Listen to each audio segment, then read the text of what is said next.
Hello dear student, current electricity का जो chapter है वो 11th का पोर्शन आपको बिल्कुल नहीं है सीईटी के लिए।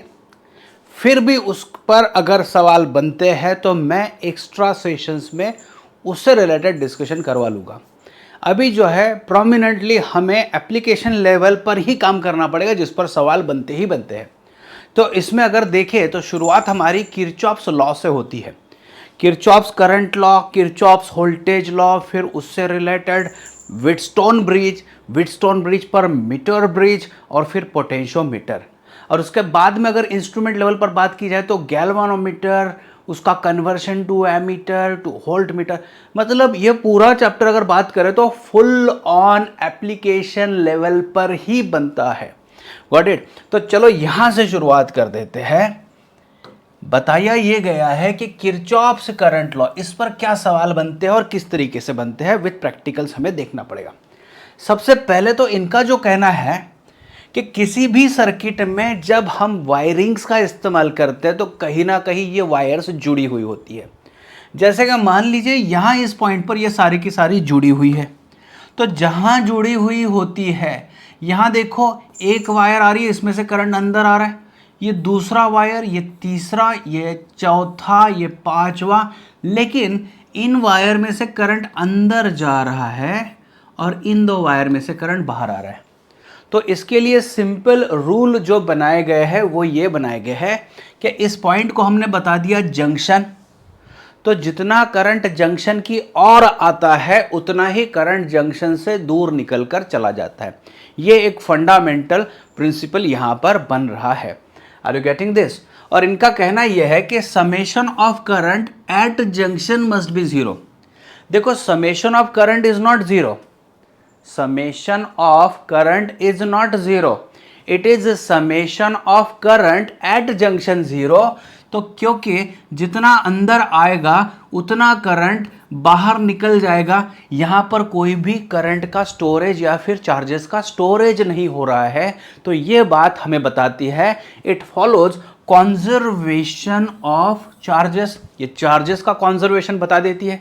तो इतने पॉइंट ध्यान में रख लो। अच्छा, अभी इसमें रूल्स बनाना बहुत जरूरी होता है बच्चों।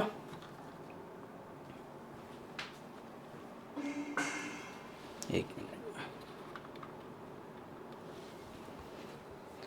इसमें रूल्स बनाना बहुत जरूरी होता है।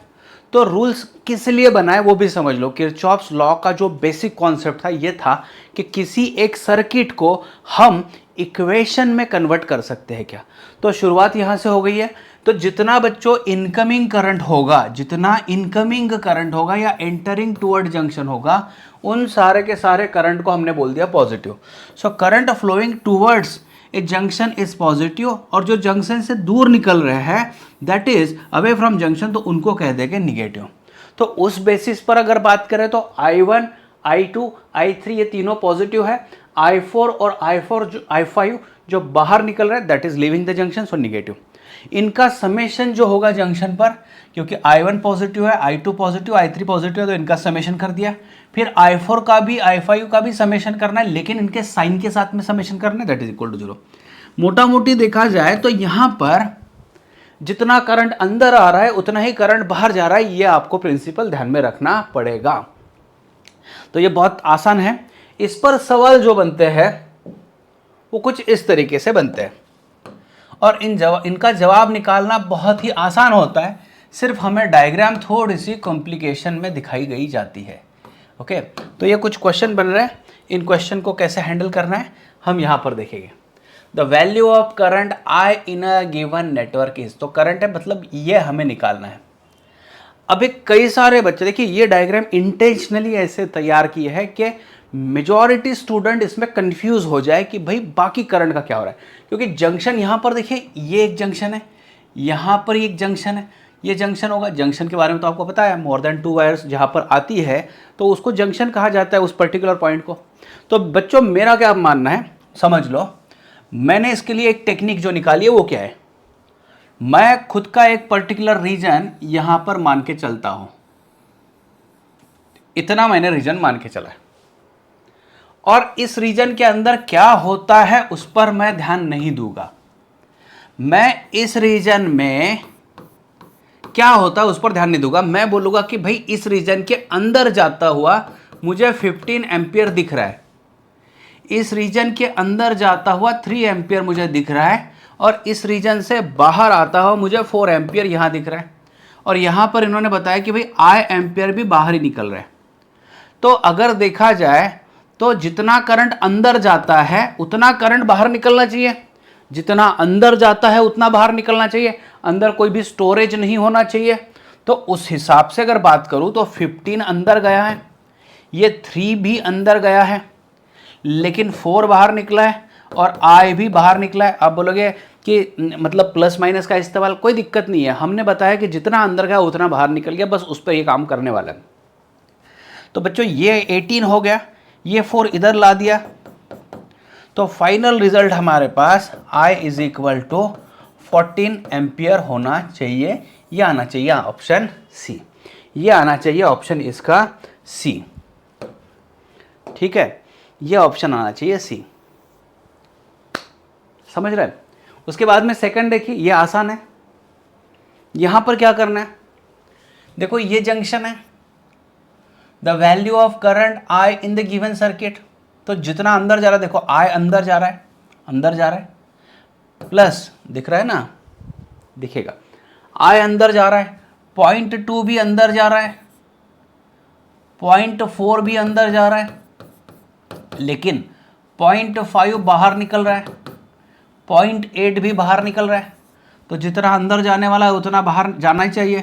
तो I plus 0.6 is equal to ये 1.3 हो चुका है, तो I is equal to 1.3 minus 0.6 कर लेते हैं, तो ये 0.7 एम्पियर यहाँ पर बनना चाहिए ही चाहिए। तो 0.7 एम्पियर यहाँ पर होना चाहिए।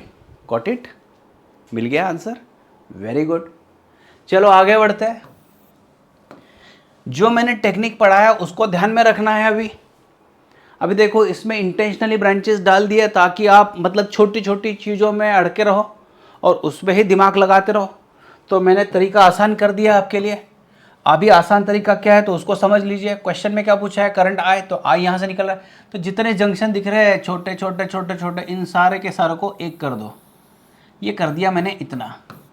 मैंने आपको बताया भाई ये आपकी परेशानी नहीं है अभी कि अंदर क्या हो रहा है, ये आपकी परेशानी नहीं कि अंदर क्या हो रहा है। तो जितना रीजन मैंने बताया ऐसे ऐसे बता दिया, कुछ ये रीजन जो बता दिया यही रीजन मैंने यहाँ ला दिया। तो मुझे दिख रहा है इसके अंदर 1.2 एम्पियर जा रहा है, इसके अंदर 1 एम्पियर जा रहा है।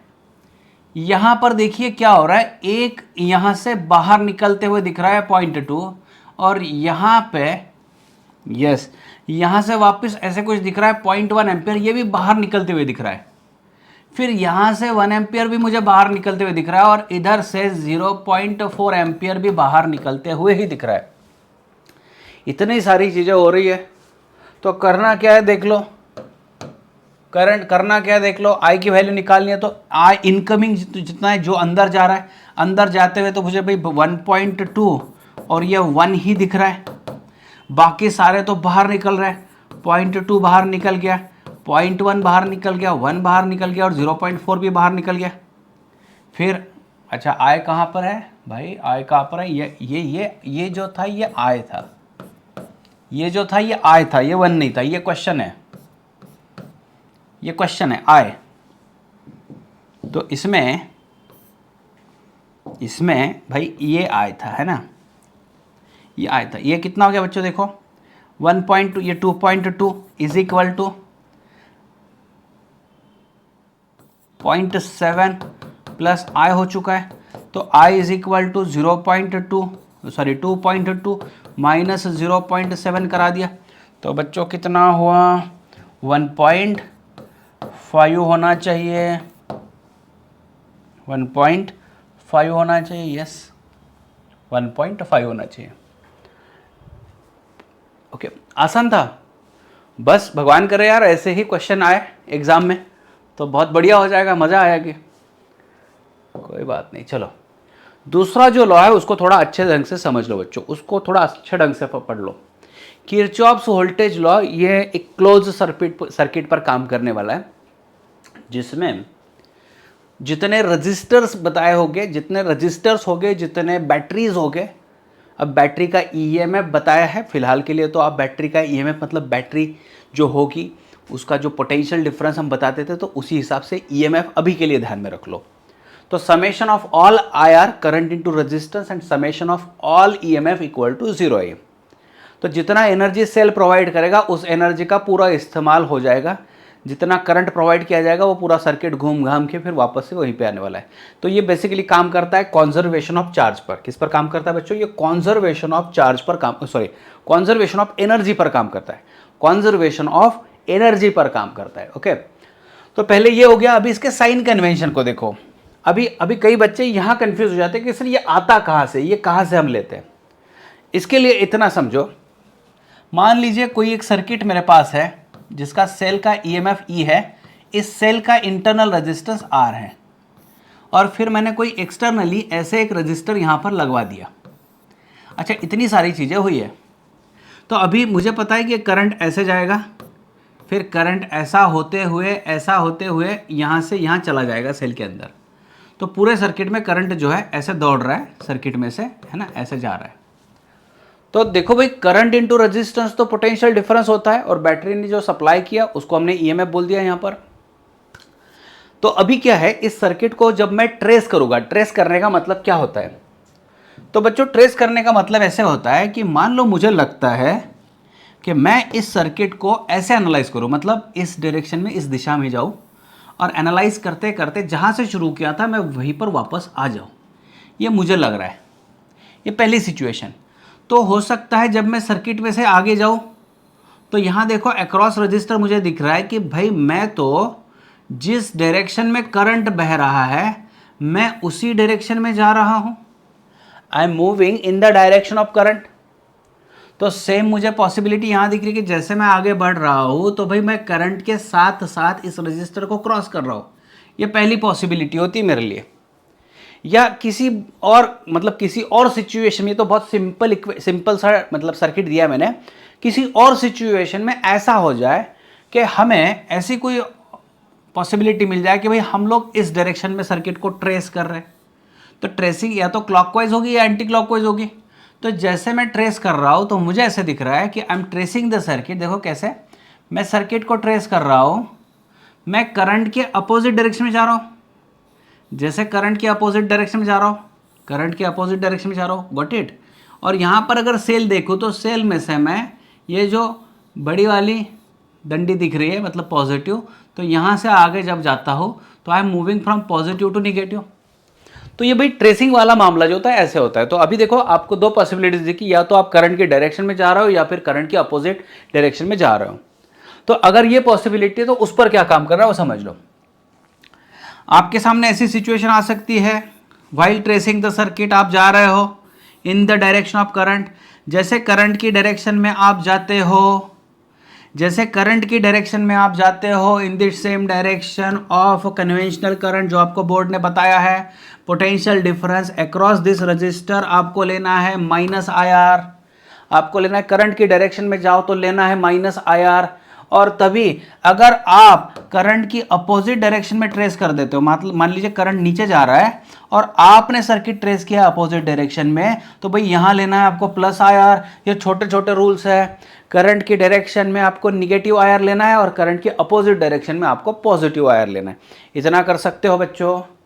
फिर देखिए क्या होता है। दूसरा जो है, जो सेल होता है, मान लीजिए सेल हम लोग ट्रेस कर रहे हैं, तो सेल को जब ट्रेस कर रहे हैं तो सेल को ट्रेस करते समय करंट की डायरेक्शन इंपॉर्टेंट नहीं है। सेल की डायरेक्शन, सेल में ट्रेस करते समय आप देखो यहाँ छोटी डंडी से बड़ी डंडी तक पहुंच चुके हो। मतलब ये छोटा वाला जो होता है ये लो पोटेंशियल होता है, ये बड़ा वाला हाई पोटेंशियल को रिप्रेजेंट करता है। तो भाई देखो, आप इस एरो को देखो तो ये कहाँ एंड कर रहा है, इस बड़ी लाइन पर। तो आप पॉजिटिव समझ लो। तो tracing from a cell from negative terminal to positive, तो टू कहाँ, पॉजिटिव, तो प्लस ई ले लो। अगर ट्रेसिंग का डायरेक्शन बड़ी डंडी से छोटी पर आ जाए, मतलब पॉजिटिव से लेकर निगेटिव आ जाए, तो टू कहाँ पर है, टू निगेटिव, तो आपको ईएमएफ माइनस लेना पड़ेगा। इतनी सारी चीज़ अगर करते हो तो बहुत बढ़िया। इस पर इक्वेशन, इस पर कॉम्प्लिकेटेड क्वेश्चंस अभी तक तो नहीं आया है, तो आप समझ लो, अगर आते भी हो तो आप तैयार रह सकते हो। It follows the law of conservation of energy. ये कंजर्वेशन ऑफ एनर्जी पर काम करता है। छोटे छोटे सवाल बनते हैं और इन छोटे छोटे सवालों के जवाब यहां पर मिल चुके हैं। अभी इसी पर एप्लीकेशन बेस्ड ये आपका क्वेश्चन हुआ करता था व्हीटस्टोन ब्रिज का। फॉर्चुनेटली आपको व्हीटस्टोन ब्रिज बैलेंस कंडीशन पर बताया जाता है। व्हीटस्टोन ब्रिज बैलेंस कंडीशन का मतलब क्या है कि जैसे ये सर्किट बताया यहां पर, तो देखिए P है, Q है, R है, S है और R है। P है, Q है, S है, R है, ठीक है। तो ऐसी डायग्राम जो टेक्स्ट बुक में थी उसी हिसाब से मैंने ला लिया। जैसे भी हो आपको इस बात पर ध्यान करना रखना पड़ेगा बच्चों। मैं जैसे बता रहा हूं समझ लो, ऐसे फॉलो करो। जैसे यहां पर P है, यहां पर Q है, फिर यहां पर R है तो नहीं है, यहां पर S है, इनके हिसाब से तो यहां पर S है और यहां पर R है। तो आपको ये Z पैटर्न फॉलो करना पड़ेगा। तो करना क्या पड़ेगा, एट बैलेंस कंडीशन अगर बताया जाए तो ये P divided by Q, P divided by Q is equal to S divided by R। देखो P डिवाइडेड बाई Q, तो R बाई S नहीं लेना है, P by Q is equal to S by R। S by R, इस तरीके से इसको handle करना पड़ेगा। इस डायग्राम की वजह से मैं ऐसा बता रहा हूं। तो P Q S R इस तरीके से इन्होंने बता दिया। और गेट दिस। तो ये बैलेंस कंडीशन पर होता क्या है, बैलेंस कंडीशन पर दो चीजें होती है। बैलेंस कंडीशन पर potential at B, at balance condition potential at B, यहाँ का पोटेंशियल और यहाँ का पोटेंशियल सेम होता है। अगर पोटेंशियल सेम हो जाए तो भाई पोटेंशियल डिफरेंस जीरो बन जाएगा, गैल्वेनोमीटर में से करंट नहीं बहेगा। ये एक्सपेरिमेंट में आपने किया होगा। तो at balance condition galvanometer reading देता है जीरो, मतलब जितना करंट आ रहा है वो ऐसा निकल के चला जाएगा, जो करंट इधर से आया है वो ऐसा निकल के चला जाएगा, इसमें से करंट नहीं बनेगा। कब कब एट बैलेंस्ड कंडीशन, कब एट बैलेंस्ड कंडीशन। तो लिखने की ज़रूरत यहाँ पर नहीं है। तो इस तरीके से ये बच्चों बनता है, इसको लिखने की ज़रूरत नहीं अभी। तो बैलेंस कंडीशन को आपको इसको ध्यान में रखना है, P by Q S by R, P by Q S by R। It is use to find the unknown resistance. सवाल अगर पूछ लिया जाए कि भाई व्हीटस्टोन ब्रिज का काम क्या है, क्यों इतना मेहनत करके इसको डिज़ाइन किया, तो भाई to get the unknown resistance, unknown resistance को फाइंड आउट करने के हिसाब से ये बनाया गया था। ठीक है, अभी इस पर देखो बच्चों, सवाल जो बनते हैं यस ये इंपॉर्टेंट है। आपने कैपेसिटर का लेक्चर अगर कर लिया होगा तो मैं इस पर एक एडिशनल चीज़ दे देता हूँ। देखो यहाँ पर दे देता हूँ, अगर सर्किट में 1 2 और ये 3 रजिस्टर्स बताए गए हैं R R और R, और इनको ऐसे कनेक्शन दिया गया है, तो ये कनेक्शन होता है बच्चों पैरेलल कनेक्शन। ये होता है पैरेलल कनेक्शन। तो ये R हो गया, ये R हो गया, ये R हो गया, क्योंकि पैरेलल कनेक्शन आ गया है, तीनों रजिस्टर सेम है। तो रजिस्टर में पैरेलल कॉम्बिनेशन में RP इज इक्वल टू हुआ करता था R बाय N। अगर N आइडेंटिकल रजिस्टर्स है तो यहां देखा जाए तो भाई यहां पर N की वैल्यू यहां पर N इज इक्वल टू 3 है, तो इनका मिलाकर RP हो जाएगा R डिवाइडेड बाय 3। यहां पर इनका हो जाएगा R बाय 3। तो ये ध्यान में ही रख लो आप इस कॉम्बिनेशन पर। लेकिन अगर कॉम्बिनेशन ऐसा हो,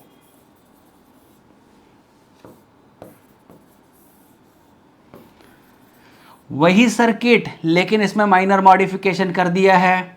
मान लीजिए इसको मैं कह देता हूं P, इसको कह देता हूं Q, इसको कह देता हूं S और इसको कह देता हूं R, और ये था G। तो इस कंडीशन में बच्चों इस डायग्राम को आप ऐसे चेंज कर सकते हो। ये जो G है ये बीच में ही बना रहेगा। फिर जो P है इसको मान लीजिए A था, यहाँ पर A, यहाँ से A से लेकर ये P यहाँ B तक चला आएगा। ये A से लेकर मान लीजिए B है, यहाँ पर D है और यहाँ पर मैं C मान के चलता हूँ। तो B से लेकर C तक, B से लेकर C तक ये Q बन रहा है, और A से लेकर D तक, A से लेकर D तक ये S बन रहा है, और D से लेकर C तक ये R बन रहा है। तो आपको बहुत मतलब देखिए रॉकेट साइंस यहाँ पर कोई नहीं है। और अगर आप सोचोगे कि मैं इस पर ध्यान दूंगा कि ये कैसे आया, तो भाई आपकी मेहनत, आपको मुबारक, आप करो, मुझे यहाँ पर शॉर्टकट बताना है ताकि आपका एक सवाल, 1 मार्क वाला एक सवाल 40 सेकंड के अंदर जम जाए, हो जाए। तो उसको मैं ये 2 डायग्राम में कंफ्यूजन ना हो इसलिए बता रहा हूं।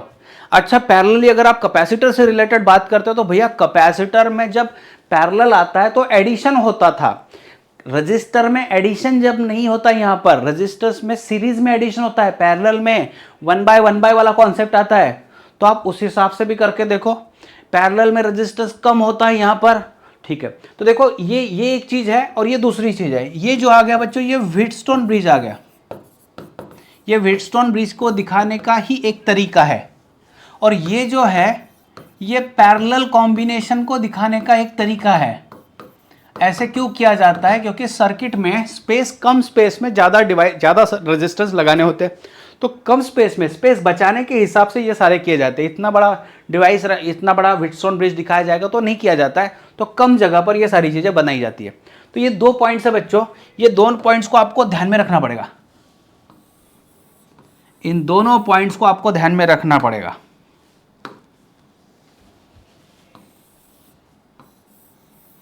Got it? चलो ठीक है। तो यहां देख लीजिए, ये सर्किट दिख रहा है। ये सर्किट कौन सा है? तो ये व्हीटस्टोन क्या है? अभी इसको मान के चलो, देखो बैलेंस जब होता है तो बैलेंस ब्रिज में क्या होता है? एट बैलेंस कंडीशन हमें पता है। तो at balanced condition G is not effective. ये जो G होता है ये इफेक्टिव नहीं होता है। ये आप निकाल दिए तो भी चलेगा, अननेसेसरी वहां पर वो लोड बियरिंग मतलब आ गया, अननेसेसरी आ गया, उसकी जरूरत वहां पर नहीं है। तो बच्चों देखो, इस सर्किट में क्या किया जाए, इसमें क्वेश्चन पूछा गया है। तो देखो क्या करना है, इसमें आपको आइडेंटिफाई करना है भाई जहां पर मैंने G लगवाया था वहां पर क्या है, तो ये है, इसको निकाल दो, निकाल फेंको। चलो ठीक है, निकाल फेंको उसको। फिर मुझे दिखेगा ये 6, तो मैं इस डायग्राम को कुछ इस तरीके से लेता हूं। यहां पर देखिए, इस पॉइंट को मैंने A मान लिया, ये बच्चों आ गया है 6। फिर यहां पर जाकर ये 4,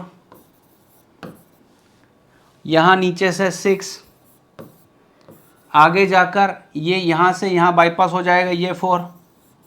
तो इस पॉइंट को मैंने B मान के चला है, या फिर आप C बोल सकते हो। चलो ठीक है, A B C और ये पॉइंट D, कुछ इस तरीके से ये कॉम्बिनेशन आया है, A B C और D। तो देखो ये दोनों रजिस्टर्स ऊपर के जो है, अभी सीरीज पैरेलल में कई बच्चों को कन्फ्यूजन हो जाता है। सीरीज का मतलब क्या होता है बच्चों? करंट सेम जा रहा है उसमें से। तो देखो कैसे होगा, मान लीजिए करंट यहाँ तक आया, तो करंट के पास 2 रास्ते हैं, ऊपर से जाए नीचे से जाए। तो जब करंट ऊपर से जाता है, जो डिस्ट्रीब्यूट तो होना ही है, जो ऊपर से जाता है उसको 6 और 4 दोनों में से जाना पड़ेगा, फिर आगे निकलेगा। वैसे ही जो करंट नीचे से जा रहा है उसको 6 और 4 दोनों में से जाकर निकलना पड़ेगा। मतलब ऊपर वाला जो 6 और 4 है दोनों मिला के 10 सीरीज जैसा काम कर रहा है, और नीचे वाले 6 और 4 जो है वो सीरीज में 10 के जैसा काम कर रहा है, 6 और 4, राइट। तो 10 पैरेलल 10 बच्चों कितना आ गया? अभी मैंने आपको पढ़ाया R/N वाला किस्सा। 2 रजिस्टर्स है पैरेलल में और दोनों की वैल्यू सेम है, तो लॉजिकली बात किया जाए तो RP is equal to R/N वाला कॉन्सेप्ट। R की वैल्यू 10 ओहम है और 2 रजिस्टर्स है, तो भैया आ गया 5 ओहम, तो ये 5 ओहम होना चाहिए। अभी आप बोलोगे कि यार 11 से रिलेटेड, तो बच्चों देखो 11 से रिलेटेड जो होगा टॉपिक आपको रिवाइज करना पड़ेगा, क्योंकि इन्होंने डायरेक्ट 12 का ही कॉन्सेप्ट दिया यहाँ पर। तो थोड़ा सा ऐसे अजम्पशन होता है कि भाई स्कूल में भी आपने कर लिया, 11th में भी आपने कर लिया, तो आपको ये याद होगा, पता होगा। तो चलो, ये पूरा के पूरा सर्किट जो दिख रहा है भाई, ये पूरा के पूरा जो सर्किट मुझे दिख रहा है, इसका इफेक्टिव रेजिस्टेंस आ चुका है 5 ओहम, और इसको बैटरी लगवा दिया है 12 वोल्ट। तो बस इतना दिया है, मतलब पूरा कॉम्बिनेशन इसका रेजिस्टेंस 5 ओम और 12 वोल्ट का बैटरी लगवा दिया है। तो क्वेश्चन इज अबाउट, यहाँ पर दिया गया बच्चों current drawn. So I is equal to V by R, that is 12 divided by 5। So I is equal to 2.4 ampere आना चाहिए, तो 2.4 एम्पियर आना चाहिए, आ गया। तो स्टेप बाय स्टेप इसको समझना है। पहले स्टेप में हमने रिड्यूस्ड किया, फिर सेकंड स्टेप में इस तरीके से इसका इस्तेमाल किया। अभी आगे बढ़ते बच्चों, देखो क्या है potential difference between A and B. A और बी के बीच में पोटेंशियल डिफरेंस। तो आपका पहले बैलेंस्ड है क्या समझ लो। बैलेंस कैसे समझना है, P बाई क्यू कितना है 8/4 2। Is it 10/5 also. Balanced bridge है, ये कैसे समझेगा। तो बैलेंस्ड ब्रिज के लिए आपको एक चीज समझनी पड़ेगी। जैसे अभी ये दिख रहा, अभी किसी बच्चे को शायद ये व्हीटस्टोन ना दिखे, किसी बच्चों को शायद ये व्हीटस्टोन ना दिखे, लेकिन भाई मुझे तो व्हीटस्टोन दिख रहा है। मैं ऐसे कह सकता हूँ कि यहाँ तक 6 एम्पियर आया। मैं इसको थोड़ा दिखा दूँ, ये 8 ओहम, फिर यहाँ से 4 ओहम, फिर ये नीचे 10 ओहम, फिर यहाँ से देखो बच्चों ये 5 ओहम, ये आ गया। तो करंट इसमें से 6 एम्पियर जा रहा है। अगर आप इफेक्टिवली बात करोगे इस पर, तो 8 और 4 ये सीरीज में आ गए। अच्छा कैसे, बैलेंस ब्रिज में क्या होता है देखो, P बाई क्यू कितना रेशो बन रहा है 2, 10/5 रेशो कितना बन रहा है 2, मतलब ये ब्रिज बैलेंस्ड है। P by Q S by R, P by Q R by S, P by Q S by R, P by Q S by R बन रहा है। अगर बैलेंस बन रहा है, देखो ये नाम जो है PQRS ये नॉमिनल दी है अपने टेक्स्ट बुक के हिसाब से, इसलिए मैंने वो डायग्राम ली। Otherwise this divided by this equal to this divided by this, Z follow करना होगा। तो Z फॉलो करना होगा, रेशो सही आ रहा है, तो बीच में जो दिख रहा है वो उसको निकाल दो, निकाल फेंको। चलो उसके बाद में क्या, अब ये 6 ओम किस तरीके से डिस्ट्रीब्यूट होता है उसके लिए मैं शॉर्टकट देने वाला हूं आपके लिए। शॉर्टकट का इस्तेमाल कैसे होता है वो भी देख लेते हैं। ये यहां पर ला देता हूं, इसको भी यहां ऊपर ला देता हूं। सबसे पहले देखो ये ऐसे होगा, ये मेन करंट 6 एम्पियर और मैं ऊपर 12 ओहम और नीचे 15 ओहम दे देता हूं। अभी करंट के बारे में देखो, तो करंट का होता क्या है, इसको अगर मैं मेन करंट बोल दूं तो इसमें से जा रहा है I1। आप बोलोगे सर क्वेश्चन में क्या पूछा है, potential difference between A and B, तो ए और बी के बीच का पोटेंशियल डिफरेंस चाहिए। निकाल देते हैं बच्चों, निकालते हैं। थोड़ा सा आपको कंट्रोल रखना पड़ेगा यहाँ पर। तो I1 ऊपर से जा रहा है, जब ये I1 ऊपर से जाता है तो भाई यही I1 इधर से भी जाता है, तो पहले मुझे I1 या फिर I2 की वैल्यू निकालनी पड़ेगी। तो मेन करंट यहाँ तक आ गया, फिर यहाँ बीच में नीचे I2 करंट आ रहा है, तो ये करंट I2 इधर से निकल के आ गया, तो फाइनली फिर वापस से 6 एम्पियर जो निकल जाएगा। तो मुझे अगर I1 निकालना है, समझ लो मुझे अगर I1 निकालना है तो मुझे क्या करना पड़ेगा, मुझे I1 निकालना है तो मैं मेन करंट ले लूँगा I। समझो अभी इस चीज़ को समझो, ये शॉर्टकट बन रहा है। अगर मुझे I1 निकालना है तो मैं मेन करंट ले लूँगा जो डिस्ट्रीब्यूट होने के पहले था। I1 निकालना है तो डिस्ट्रीब्यूशन के पहले जो मेन करंट था वो ले लूँगा, मल्टीप्लाई बाय उसको। तो I1 जो जा रहा है 12 ओम में से जा रहा है, तो अभी करना क्या है, I1 जब जा रहा है ना तो I1 12 में से जा रहा है, तो अभी आपको क्या करना पड़ेगा, I1 12 में से भले ही जा रहा है लेकिन उसके अपोजिट जो रेजिस्टेंस है उसका लेना पड़ेगा वैल्यू। तो कितना I1 जा रहा है तो उसके अपोजिट दिख रहा है मुझे 15। I1 जो जा रहा है, I1 करंट यहां से जा रहा है, तो 12 की जगह पर मैं ले लूंगा 15। I1 जब जा रहा है तो I1 निकालना है मुझे, तो जिस ब्रांच में से जा रहा है उसके अपोजिट में जितना रेजिस्टेंस बन रहा है उसका वैल्यू लेना है 15 डिवाइडेड बाय 12 प्लस 15। तो I1 की वैल्यू बच्चों बन जाएगी, ये 6 आ गया, ये 15 आ गया और ये 27 आ चुका है। ये एक वैल्यू करंट की मुझे मिल चुकी है, I1 की वैल्यू मिल चुकी है। I1 equal to main current into that 15 divided by 12 plus 15 ले लिया मैंने। इसको और कितना डिवाइड करके ला सकते हैं हम लोग, I1 इक्वल टू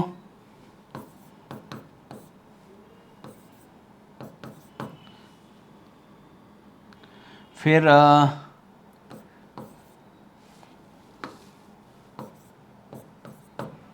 लास्ट में देखो 10/3 मिल चुका है।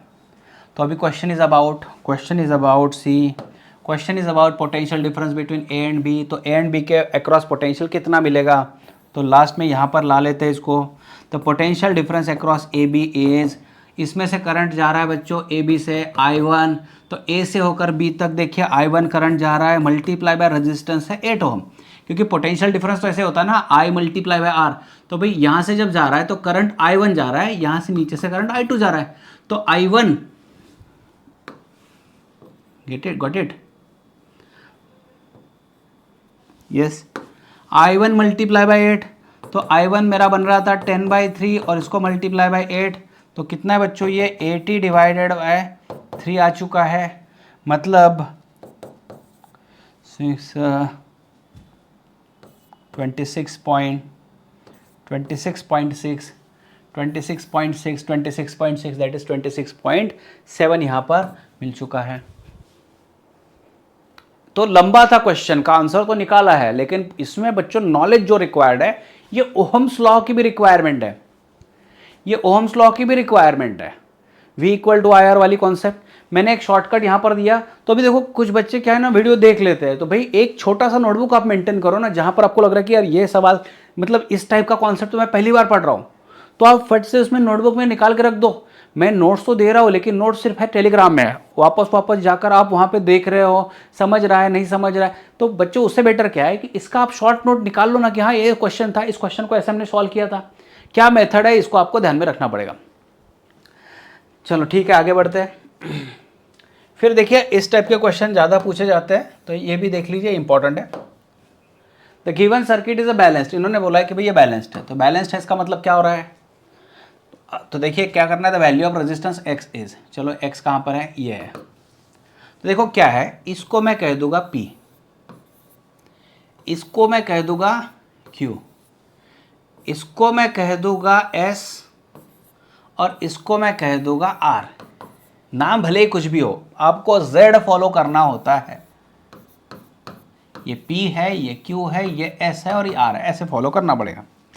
अगर ऐसे फॉलो करना है तो बैलेंस कंडीशन पर P बाई क्यू और S बाय R ऐसे लेना पड़ेगा, प्रिकॉशन लेना पड़ेगा। तो चलो P की जगह पर क्या है बच्चों, 4 + 4 8, और यहाँ पर Q की जगह पर क्या है देख लीजिए, 2 पैरेलल टू 2 है, तो आपको इंडिविजुअली आंसर निकालते आना चाहिए। R बाय N वाला किस्सा, पैरेलल में R बाय N होता है, तो R बाय N 2 वैल्यू 2 ओम वाले 2 है, मतलब यह आ गया 1 ओम, करके देख लो आप, R बाय N वाला, तो 2 ओम वाले 2 है, मतलब ये 1 ओम बनेगा। चलो ठीक है, इसको मैं निकाल देता हूँ, ज़रूरी नहीं है। तो फिर क्या है बच्चों, यहाँ पर देखिए 4 + x, s की वैल्यू 4 + x डिवाइडेड बाय, ये देखो 4 पैरेलल 4 है, कितना बनेगा, सेम वैल्यू वाले 2 है, तो 4/2 मतलब कितना, 2 ओम। ठीक है, इसको इधर ला देते हैं, 16 = 4 + x, तो x की वैल्यू मिल चुकी है 12 ओम। क्या ये आंसर यहाँ पर है, क्या ये आंसर है, यस 12 ओम मिल चुका है आंसर। ओके, तो इस तरीके से इसको हैंडल करो, आगे बढ़ो। यस, थोड़ा और लेवल अप हो चुका है इसमें, फिर भी मेथड तो वही है। द बैलेंस कंडीशन बताया गया है, तो बैलेंसिंग कंडीशन पर आपको पता है यह है P, यह है Q। अभी इन्होंने देखो RS मतलब मॉडिफाई कर दिया, फिर इसीलिए मैंने आपको शॉर्टकट बताया था, आपको फॉलो करना है भाई Z, तो यहाँ पर दिख रहा है P, यहाँ पर दिख रहा है Q, और इधर आने के बाद दिख रहा है मुझे R, और फिर इधर आने के बाद दिखेगा S। तो भले ही इसके नाम अदला बदली हो जाए, चेंज हो जाए, आपका बेसिक प्रिंसिपल वही रहने वाला है। तो मैं बोलूँगा P/Q, देखो P/Q इज इक्वल टू, तो S/R की जगह पर यहाँ पर R/S कैसे बदलो, Z फॉलो करना पड़ेगा, Z, तो इसकी जगह है Q, P इसकी जगह है Q, इसकी जगह पर S की जगह पर R आ गया, तो R/। तो बच्चों इधर अगर आते हैं तो यहाँ पर ये दोनों पैरेलल में, तो जब पैरेलल में होता है तो मैं इसको लिख देता हूँ S1 पैरेलल S2। तो S1 पैरेलल S2 क्या होता है, देखो जब दो रजिस्टर पैरेलल होते हैं तो effective resistance becomes 1/R1 + 1/R2। इसको अगर आप सॉल्व करते हो तो इसका शॉर्टकट बनता है R effective is equal to R1 R2 की जगह पर S1 S2 product divided by S1 + S2, इस तरीके से बनता है। तो जैसे दो कैपेसिटर के लिए बात होती है, वैसे दो रजिस्टर्स के लिए बात होती है। अगर दो रजिस्टर्स मेरे पास में है, दो रजिस्टर्स पैरेलल में है, तो उनका रिजल्ट आता है प्रोडक्ट डिवाइडेड बाय एडिशन। तो इसको लिख दूंगा मैं R डिवाइडेड बाय, तो S1 S2 का product S1 S2 divided by S1 + S2, और यह आ गया P/Q। उसके बाद में इनको रिक्वायरमेंट क्या है, तो P/Q की रिक्वायरमेंट वैसी ही है, क्योंकि चारों ऑप्शन में P/Q दिख रहा है, तो P/Q वैसे ही इज इक्वल टू R लिख देता हूँ मल्टीप्लाई बाय ये S1 प्लस S2 ऊपर चला जाएगा और डिवाइडेड बाय में S1 और S2 आ जाएगा। तो कैसा कहाँ दिख रहा है मुझे, P by Q R S1 S2 S1 plus S2, okay. D ही ऑप्शन होगा, डी ही ऑप्शन होगा, राइट, डी ही ऑप्शन होगा, यहाँ पर 2 दिया इसलिए। चलो P by Q equal to R S1 plus S2 by S1 S2, D ही ऑप्शन होना चाहिए। फिर आगे बढ़ो बच्चों, इसमें क्या है, वापस से वही व्हीटस्टोन ब्रिज वाला कॉन्सेप्ट आया। तो बैलेंस कंडीशन है क्या, देख लो कैसे समझेगा। This divided by this 10 by 20, is it 1 by 2, yes. This divided by this, yes 5 by 10, yes 1 by 2, 10 by 20 1 by 2, 5 by 10, yes. तो ये जो है ये नीचे वाला, ये नीचे वाली ब्रांच है, कैसे समझेगा, ए से लेकर ये नीचे वाली ब्रांच है और ये ऊपर वाली ब्रांच थी। तो थोड़ा इतना तो बच्चों समझ आपको रखना पड़ेगा। तो ये बैलेंस्ड ब्रिज है, तो बैलेंस्ड ब्रिज है, इसकी वजह से क्या हो गया, इसको P, ये Q, इसको S और ये R। तो भाई ऐसा दिखेगा, A, ये P नॉमिनल में दिखा रहा हूँ P जो कि 10 ओहम है, यहाँ पर जो है ये Q है जो कि 20 ओहम है, फिर यहाँ देख लीजिए नीचे 5 ओहम है, यहाँ ये B था, अच्छा इन्होंने नाम थोड़े चेंज कर दिए, A से लेकर C तक बता दिया है, कोई दिक्कत नहीं, कोई दिक्कत नहीं। A से लेकर C तक, C से लेकर D तक, D से लेकर B तक, D से लेकर B तक 10 ओहम और B से लेकर A तक। तो आपको ये करना पड़ेगा, ये तो A B C D ये मीनिंगलेस होगा, आपको इतना समझना है, मतलब ऊपर की ब्रांच और नीचे ब्रांच ये समझ लो, व्हीटस्टोन ब्रिज को समझना है, अंडरस्टैंड करना है। उसके बाद में देखिए बीच का जो होता है BC, B और C के बीच में जो दिया है, अगर ये P बाई Q मतलब इन दोनों का रेशो और इन दोनों का रेशो अगर सेम आता है तो बैलेंस कंडीशन पर बच्चों ये काम ही नहीं करता है। चलो फिर अभी question is about the current drawn from the battery is, तो सबसे पहले इनका इफेक्टिव रेजिस्टेंस निकालते हैं। ऊपर का 10 प्लस 20 30 होना चाहिए और नीचे 5 प्लस 10 ये 15 ओहम होना चाहिए। इस तरीके से ये दो पैरेलल है, इनका इफेक्टिव रेजिस्टेंस R पैरेलल जो होता है R1 R2, दो अगर रजिस्टर पैरेलल में हो तो उनका रिजल्ट मिलता है, ये शॉर्टकट होगा।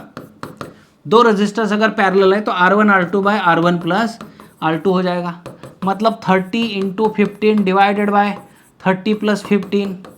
तो देखो 30 इंटू 15 डिवाइडेड बाय यहाँ हो जाएगा 45, 15 3 ज़ा 45, 3 यहाँ पर 10, तो RP की मीनिंग मिल गया 10 ओहम। तो इस पूरे डिवाइस को आप बैलेंस करा दो, मतलब चेंज करा दो। Now you have resistance 10 ohm only and battery is connected 5 volt. इस तरीके से इसका रिप्लेसमेंट पूरा हो गया। तो करंट इज ओम्स लॉ के हिसाब से V डिवाइडेड बाय R, तो V है बच्चों 5 और R है 10 ओहम, 1/2 मतलब 0.5 एम्पियर आना चाहिए। तो 0.5 एम्पियर दिख रहा है मुझे यहाँ पर, 0.5 एम्पियर दिख गया यहाँ पर। गॉट इट, समझ में आ रही बात है, ओके। चलो आगे चलते हैं। फिर आता है मीटर ब्रिज। तो मीटर ब्रिज जो है बच्चों, जो व्हीटस्टोन ब्रिज था, जो व्हीटस्टोन ब्रिज था हमारा, जो व्हीटस्टोन ब्रिज था उसी का मॉडिफिकेशन है मीटर ब्रिज। व्हीटस्टोन ब्रिज में जो थे 4 रजिस्टर्स इस्तेमाल होते थे, इसमें 2 रजिस्टर्स इस्तेमाल होते हैं, जिसमें से अननोन रजिस्टेंस लेफ्ट गैप में डाला जाता है और राइट गैप में नॉन रेजिस्टेंस डाला जाता है। लेकिन मीटर ब्रिज में तो 4 रजिस्टेंस थे, तो क्या किया है, यहाँ से एक पॉइंटर, यहाँ से एक वायर निकालिए गैल्वानोमीटर थ्रू इस स्लाइडिंग की या फिर उसको जॉकी को कनेक्ट कर दिया गया। तो जॉकी को वायर पर, इस वायर पर अलग अलग जगह पर टच किया जाता है। तो जिस जगह पर टच कर दिया उसने क्या किया, वायर के 2 हिस्से कर दिए। आपको पता है अगर वायर वाला कॉन्सेप्ट हो तो मान लीजिए ये वायर है, तो ये वायर जो होगी, ये वायर का क्रॉस सेक्शनल एरिया होगा A, ये वायर का लेंथ होगा L। तो भाई इसका जो रेजिस्टेंस होता है वो होता है rho, length divided by cross sectional area. ये इसका फॉर्मूला होता है वायर का। मतलब सीधी बात की जाए तो यहाँ से यहाँ तक जितना वायर दिख रहा है तो रेजिस्टेंस उसकी लेंथ पर डिपेंड होगा, एरिया ऑफ क्रॉस सेक्शन तो फिक्स है। मान लीजिए मैं इतना वायर ले लेता हूँ, तो जितना लेंथ उतना रेजिस्टेंस बन जाएगा। तो जब स्लाइडिंग की यहाँ टच की गई है, जो कि यहाँ पर टच किया गया है, तो इसने वायर को दो हिस्से में डिवाइड कर दिया। लेफ्ट गैप में जितना लेंथ बन रहा है Lx और राइट गैप में जितना बन रहा है Lr। तो उसमें अभी देखो क्या है, अलग अलग जगह पर इसको टच करना पड़ेगा। जब बैलेंस कंडीशन आएगी तब देखो क्या होगा, ये resistance x divided by r at balanced condition x divided by r must be equal to x divided by r equal to इतना वायर जो होगा। यस देखो ये व्हीटस्टोन ब्रिज ही है बच्चों, a x इसको c बताया गया, फिर रेजिस्टेंस बॉक्स, फिर यहाँ b तक आए, और जो वायर है वायर में a से लेकर d तक एक रेजिस्टेंस और d से लेकर b तक एक रेजिस्टेंस और बीच में गैल्वानोमीटर। तो जब बैलेंस कंडीशन मिल जाती है तब गैल्वानोमीटर 0 दिखाता है। जब गैल्वानोमीटर 0 दिखाता है मतलब ये रेजिस्टेंस इनका ratio is equal to R A D, resistance across A D divided by resistance across D भी होना चाहिए। लेकिन ये तो नीचे वाली तो वायर थी, इसका रेजिस्टेंस उसकी लेंथ पर डिपेंड होना चाहिए। तो जितना लेंथ आया उसके हिसाब से rho Lx by area divided by R, dB का resistance rho Lr divided by area. तो भाई देखो सारी बातें कैंसिल होने के बाद में क्या रह जाएगा, यहाँ रह जाएगा x by R is equal to Lx by Lr। तो दिख रहा है ना, तो x by R is equal to Lx by Lr होना चाहिए। तो ये जो फॉर्मूला है, इसी फॉर्मूले का इस्तेमाल भाई इन्होंने यहाँ पर किया है। तो जिस तरीके से इस्तेमाल हुआ तो that way x equal to R multiply by Lx by Lr। लेकिन समझने वाली बात है, ये इसका आर्टिकल का नाम है मीटर ब्रिज। तो मीटर ब्रिज में 100 सेंटीमीटर वाली वायर इस्तेमाल होती है। तो 100 सेंटीमीटर का मतलब ये हो गया, अगर मुझे यहाँ 40 सेंटीमीटर पता है तो बचा हुआ 60 ही होगा। तो आपने कैसे किया, अगर ये 40 है तो आपने 100 में से माइनस करा के बचा हुआ 60 बोल दिया। तो उसी बेसिस पर Lr की जगह मैं 100 माइनस Lx लिख सकता हूं। तो इसका इस्तेमाल होगा या फिर इसका इस्तेमाल होगा, कोई बात नहीं। तो अभी इसका बेसिक पर्पस क्या है, with the help of length only you can get the unknown resistance, जो कि लेफ्ट गैप में डाला था। तो आगे बढ़ो, जैसे यहां एक क्वेश्चन आपको बनाया, देखो क्या दिया है, in a metre bridge experiment the balance point is obtained if. तो in a metre bridge experiment the balance point is if the gaps are close by 2 and 3 ohm. मतलब देखिए ये लेफ्ट गैप में 2 ओम डाला है और जो राइट गैप होगी इसमें 3 ओम डाला है। यहाँ तक ये चीज़ें की है। उसके बाद में क्या है, balance point is obtained if, हाँ the metre the balance point is obtained if the gaps are 2 and 3 ohm, the shunt resistance X 3 the it shift to the point by 22.5। Okay ठीक है। तो अभी पता नहीं है इसके बारे में, यहाँ पर अगर नल पॉइंट मिलता है तो बच्चों ये Lx हो जाएगा और ये 100 माइनस Lx हो जाएगा। तो इस पर मैं काम करूँगा। तो x बाय आर मतलब 2/3, Lx डिवाइडेड बाय Lr की जगह पर 100 माइनस Lx। तो इसको सॉल्व करते हैं बच्चों, यह आ गया 2 से मल्टीप्लाई, इधर इधर कर दो क्रॉस मल्टीप्लाई। तो 200 minus 2Lx equal to 3Lx, मतलब 200 इज इक्वल टू 5Lx। तो बच्चों Lx का मतलब कितना हो गया, 40 सेंटीमीटर मिल चुका है। तो बैलेंस पॉइंट 40 सेंटीमीटर पर पहले था, बैलेंस पॉइंट 40 सेंटीमीटर पर पहले था, got it. Balance point 40 centimetre पर पहले था। उसके बाद में क्या किया है, उसमें इन्होंने बताया कि if a shunt of x is added to 3। Shunt का मतलब समझ लो, शंट का मतलब होता है पैरेलल, और पैरेलल में रेजिस्टेंस कम होता है। इन parallel combination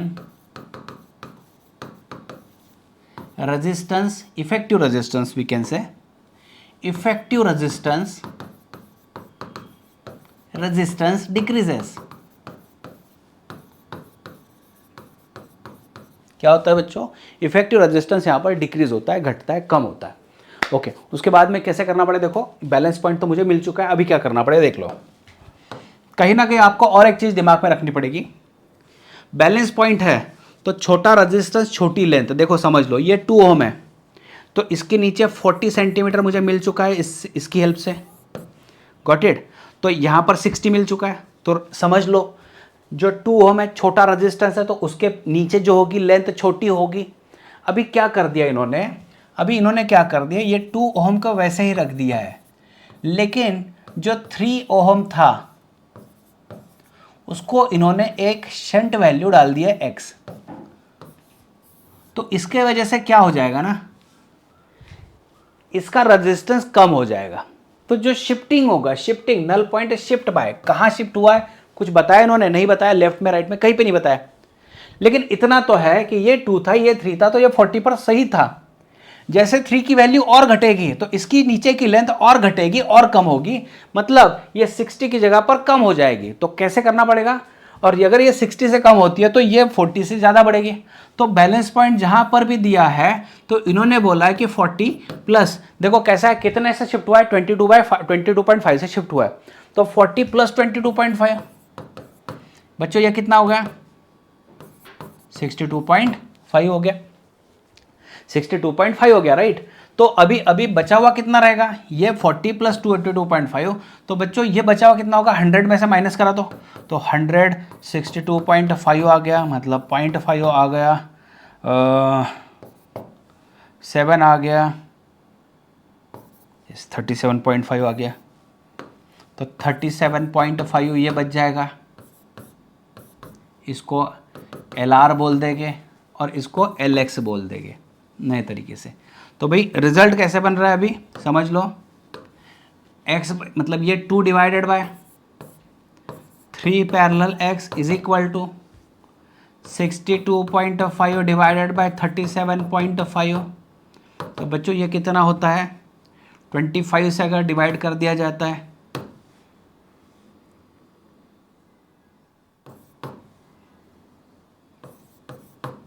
मतलब 1.5 2.5 आएगा, डेसिमल पॉइंट अगर शिफ्ट करा दिया जाए तो 1.5 2.5 आएगा, तो उसका मैंने डेसिमल पॉइंट शिफ्ट करा दिया, तो उसमें लास्ट में कितना आएगा देखो, 2 डिवाइडेड बाई यहाँ पर 3 पैरेलल x देता हूँ इज इक्वल टू, ओके। तो अभी इसको फाइनली सॉल्व करते हैं बच्चों, देखो 2 ये 3 पैरेलल x मतलब 3 into X by 3 plus X is equal to 5/3 होना चाहिए। उसके बाद में, अच्छा इस क्वेश्चन के लिए शायद जगह नहीं बचेगा तो उसको अगले इसमें ले लेते हैं। फिर देखो क्या होगा, क्रॉस मल्टीप्लाई कर देते या बेटर, ये 3 3 कट हो जाएगा, और फिर ये 2 और ये 3 प्लस एक्स ऊपर चला जाएगा इज इक्वल टू, ये x इधर आ जाएगा 5x, मतलब 6 plus 2x is equal to 5x, तो 6 is equal to 3x, x का मीनिंग मिल गया है 2 ओम। तो ये बी ऑप्शन यहाँ पर बनता है, ओके इतना तो बन रहा है।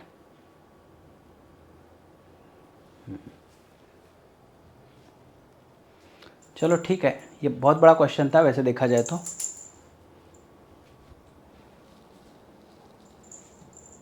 चलो ठीक है आगे बढ़ते हैं, ये क्वेश्चन को कैसे कर सके कि हैंडल कैसे करना है,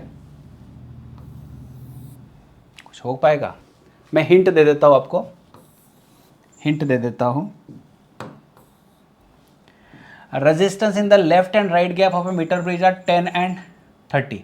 लेफ्ट गैप में 10 है, राइट गैप में 30 है, तो बैलेंस्ड पॉइंट पता नहीं, LX बाय 100 माइनस LX कर देता हूँ, तो भाई ये 1/3 हो जाएगा, तो 100 minus LX is equal to 3LX, तो 100 इज इक्वल टू 4LX, तो LX का मतलब हो गया 25, ये मिल चुका है LX 25। फिर क्वेश्चन क्या पूछा है, if the resistance in 2 gaps are interchange, तो इंटरचेंज करवा दिए तो क्या हो जाएगा। चलो ठीक है, इंटरचेंज के बाद में ये हो जाएगा 30/10 रेजिस्टेंस इंटरचेंज, तो अभी पता नहीं है, नया LX और नया LX डैश 100 माइनस डैश करवा देता हूँ, तो भाई यहाँ पर बच जाएगा ये, तो 300 minus thrice of LX dash is equal to, ये LX डैश हो गया, so 300 is equal to 4LX dash हो चुका है, तो LX डैश का मीनिंग मिल चुका है बच्चों 75। तो अभी देखो क्या है, इन्होंने बताया पहला बैलेंस पॉइंट था 25 पर, अभी नया बैलेंस पॉइंट है 75 पर। तो 25 लेफ्ट गैप से मेजर किया जाता है, लेफ्ट से मेजर किया जाता है मीटर स्केल पर। तो पहला 25 पर था, अभी 75 पर गया। तो इन्होंने पूछा है शिफ्ट बाय, तो 50 से शिफ्ट हो गया, 25 से 75 आया, मतलब कितना शिफ्ट हुआ, ये 50 सेंटीमीटर से शिफ्ट हुआ है। तो shift is equal to 75 minus 25, that is equal to 50 centimetre. Okay, चलो प्रैक्टिस अगर करते हो तो ही ये सब सारी चीजें जमने वाली है बच्चों। आगे बढ़ो। फिर और एक क्वेश्चन यहां पर आया है, the resistance in the left and right gap of a metre bridge are 40 and 60 respectively. When bridge is balanced the distance of null point from the centre of wire toward left is okay. तो आपको कैसे दिया है, देखो left and right gap are 40 and 60, तो 40 divided by 60 is equal to, balance point पता नहीं है क्या है। When the bridge is balanced okay, तो Lx बाय 100 माइनस Lx कर देते, तो ये कितना हो गया 2/3, Lx by 100 minus Lx okay, so 200 minus 2Lx is equal to thrice Lx, 200 is equal to 5Lx, Lx equal to 40 centimetre मिल चुका है। तो बैलेंसिंग लेंथ 40 है, लेकिन क्वेश्चन देखो क्या पूछा है, the distance of null point from the centre of wire toward left. तो ये वायर है, ये 0 है, सेंटर मतलब 50 सेंटीमीटर पर, और ये एंड 100 सेंटीमीटर है। तो अभी जो बैलेंस पॉइंट होगा, बैलेंस पॉइंट मान लीजिए यहाँ पर है, जो भी सर्किट था यहाँ पर 40 और यहाँ पर 60, ये ऐसा था कॉम्बिनेशन। तो यहाँ से बैलेंस पॉइंट मिल चुका है यहाँ पर 40 सेंटीमीटर पर। तो क्वेश्चन क्या पूछा गया है, the distance of null point from the centre of wire toward left. तो ये लेफ्ट साइड में 10 सेंटीमीटर से शिफ्ट है, मतलब 40 centimetre is the 10 centimetre left of 50। तो बी आंसर आना चाहिए, इसका बी आंसर आना चाहिए। Got it? ठीक है, आसान सवाल था, लेकिन थोड़ा फाइनल में इन्होंने ट्विस्ट करा दिया। उसके बाद 2 wires of equal length are connected in the left and right gap. तो 2 वायर्स है जिनकी लेंथ सेम है। अभी आप बोलोगे वायर है तो क्या, तो वायर है तो वायर का रेजिस्टेंस होता है बच्चों, वायर है तो वायर का रेजिस्टेंस होता है। ठीक है, 2 wires A and B of equal length are connected in a left and right gap of a metre bridge. तो यहाँ पर सीधे सीधे सवाल देख लो कैसे, मैंने आपको एक्स्ट्रा में सम सॉल्विंग की ट्रिक्स और टेक्निक्स बताई थी, उसमें देखिए क्वेश्चन कैसे समझना है। मीटर ब्रिज से रिलेटेड क्वेश्चन है, null point is obtained at 40 centimetre from left end, got it. Diameters of wire A and B are in the ratio 3:1। अच्छा, डायमीटर भी बता दिया, अभी क्या है, तो देखो भाई मैंने आपको ऑलरेडी बताया है रेजिस्टेंस। देखिए कोई अगर ऐसी वायर है तो ये इसका एरिया ऑफ क्रॉस सेक्शन है, ये इसका लेंथ है, इसका रेजिस्टिविटी है। तो resistance of a wire is rho length divided by area. तो इसमें डायमीटर का आया तो rho length divided by area मतलब पाई रेडियस का स्क्वायर। तो देखो रेडियस का स्क्वायर मतलब r equal to rho l divided by pi, radius मतलब डायमीटर बाय 2 होता है उसका स्क्वायर, मतलब r equal to rho l by pi D square divided by 2 था, तो ये 4। तो भाई मैथमेटिकली तो ये कई सारी चीज़ें हो पाएगी, लेकिन कन्वेंशनली इन्होंने जो सवाल पूछा है उस सवाल पर थोड़ा फोकस करो। क्या बताया है, ये जो 2 वायर्स है, मतलब लेफ्ट गैप में एक वायर डाली है, ये एक वायर डाली होगी, और राइट गैप में ऐसी ही एक वायर डाली होगी, है ना, ये मीटर ब्रिज है। और यहाँ पर जो अपनी सादी वायर थी वो, और यहाँ पर गैल्वानोमीटर और ये जो जॉकी थी वो कनेक्शन में दे दिए। तो इसका रेजिस्टेंस मान लीजिए R1 है, इसका रेजिस्टेंस R2 है, तो बैलेंसिंग लेंथ मान के चलते हैं Lx है, और बैलेंसिंग लेंथ यहाँ पर Lr होगी। तो balancing length is obtained at 40 centimetre, तो ये सीधे सीधे चीज दिया है, ये 40 सेंटीमीटर है, तो बच्चों ये 60 सेंटीमीटर ही होना चाहिए। अभी चीज़ ऐसी है कि इन्होंने ना इसके डायमीटर से रिलेटेड इंफॉर्मेशन दी है, ठीक है, और क्वेश्चन में देखो क्या बताया, इक्वल लेंथ बताया है। अभी क्या है, रेशियो ऑफ स्पेसिफिक रेजिस्टेंसेस, मतलब ये दोनों की दोनों वायर जो है ये अलग अलग स्पेसिफिक रेजिस्टेंस की है। तो सिंपली इससे एक पता चलिए, R proportional to rho divided by diameter का स्क्वायर, इसका मुझे इस्तेमाल करना है क्योंकि लेंथ तो दोनों का सेम दिया है, तो लेंथ का इस्तेमाल यहाँ पर नहीं होगा। तो देखो कैसे करना है, R1 इक्वेशन तैयार कर देते हैं, R1 by R2 is equal to ये 40/60। तो इसको इजीली सॉल्व करते हैं, तो ये आ गया 2/3। तो R1 बाय R2 का मीनिंग 2/3, तो R1 3R1 is equal to 2 times R2, इतना बन रहा है।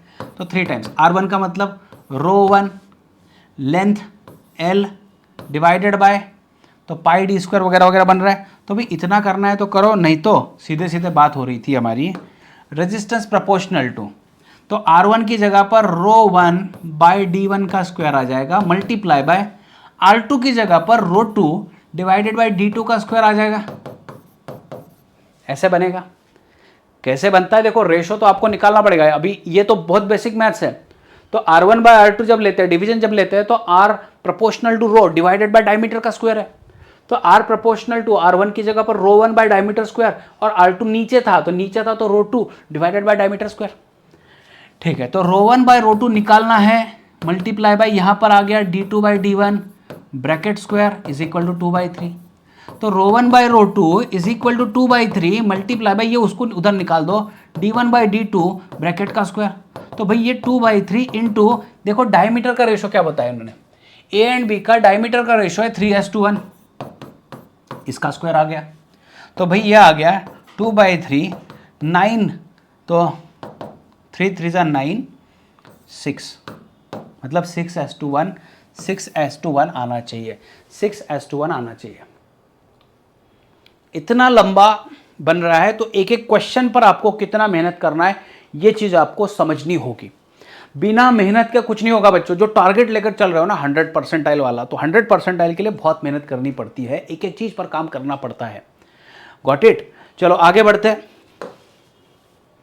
यहां पर एक सवाल है, when unknown resistance X is connected in the left gap and known resistance R is connected in right gap, तो मैं चाहता हूं कि ये आप होमवर्क की तरह करो, प्रैक्टिस तो करो, करके देख लो एक बार। इसका रिजल्ट जो होगा उसको स्लाइड में मैं दे दूंगा नीचे, ये आ जाएगा, एक बार कोशिश करके देखो, कोई दिक्कत नहीं। आगे देखो प्रिंसिपल ऑफ पोटेंशियोमीटर, तो इसमें कुछ बेसिक चीज़ों पर फोकस करना होता है। ये फोकस करते समय देखो क्या होता है, पोटेंशियोमीटर का बेसिक कॉन्सेप्ट क्या है वो बताता हूं मैं आपको।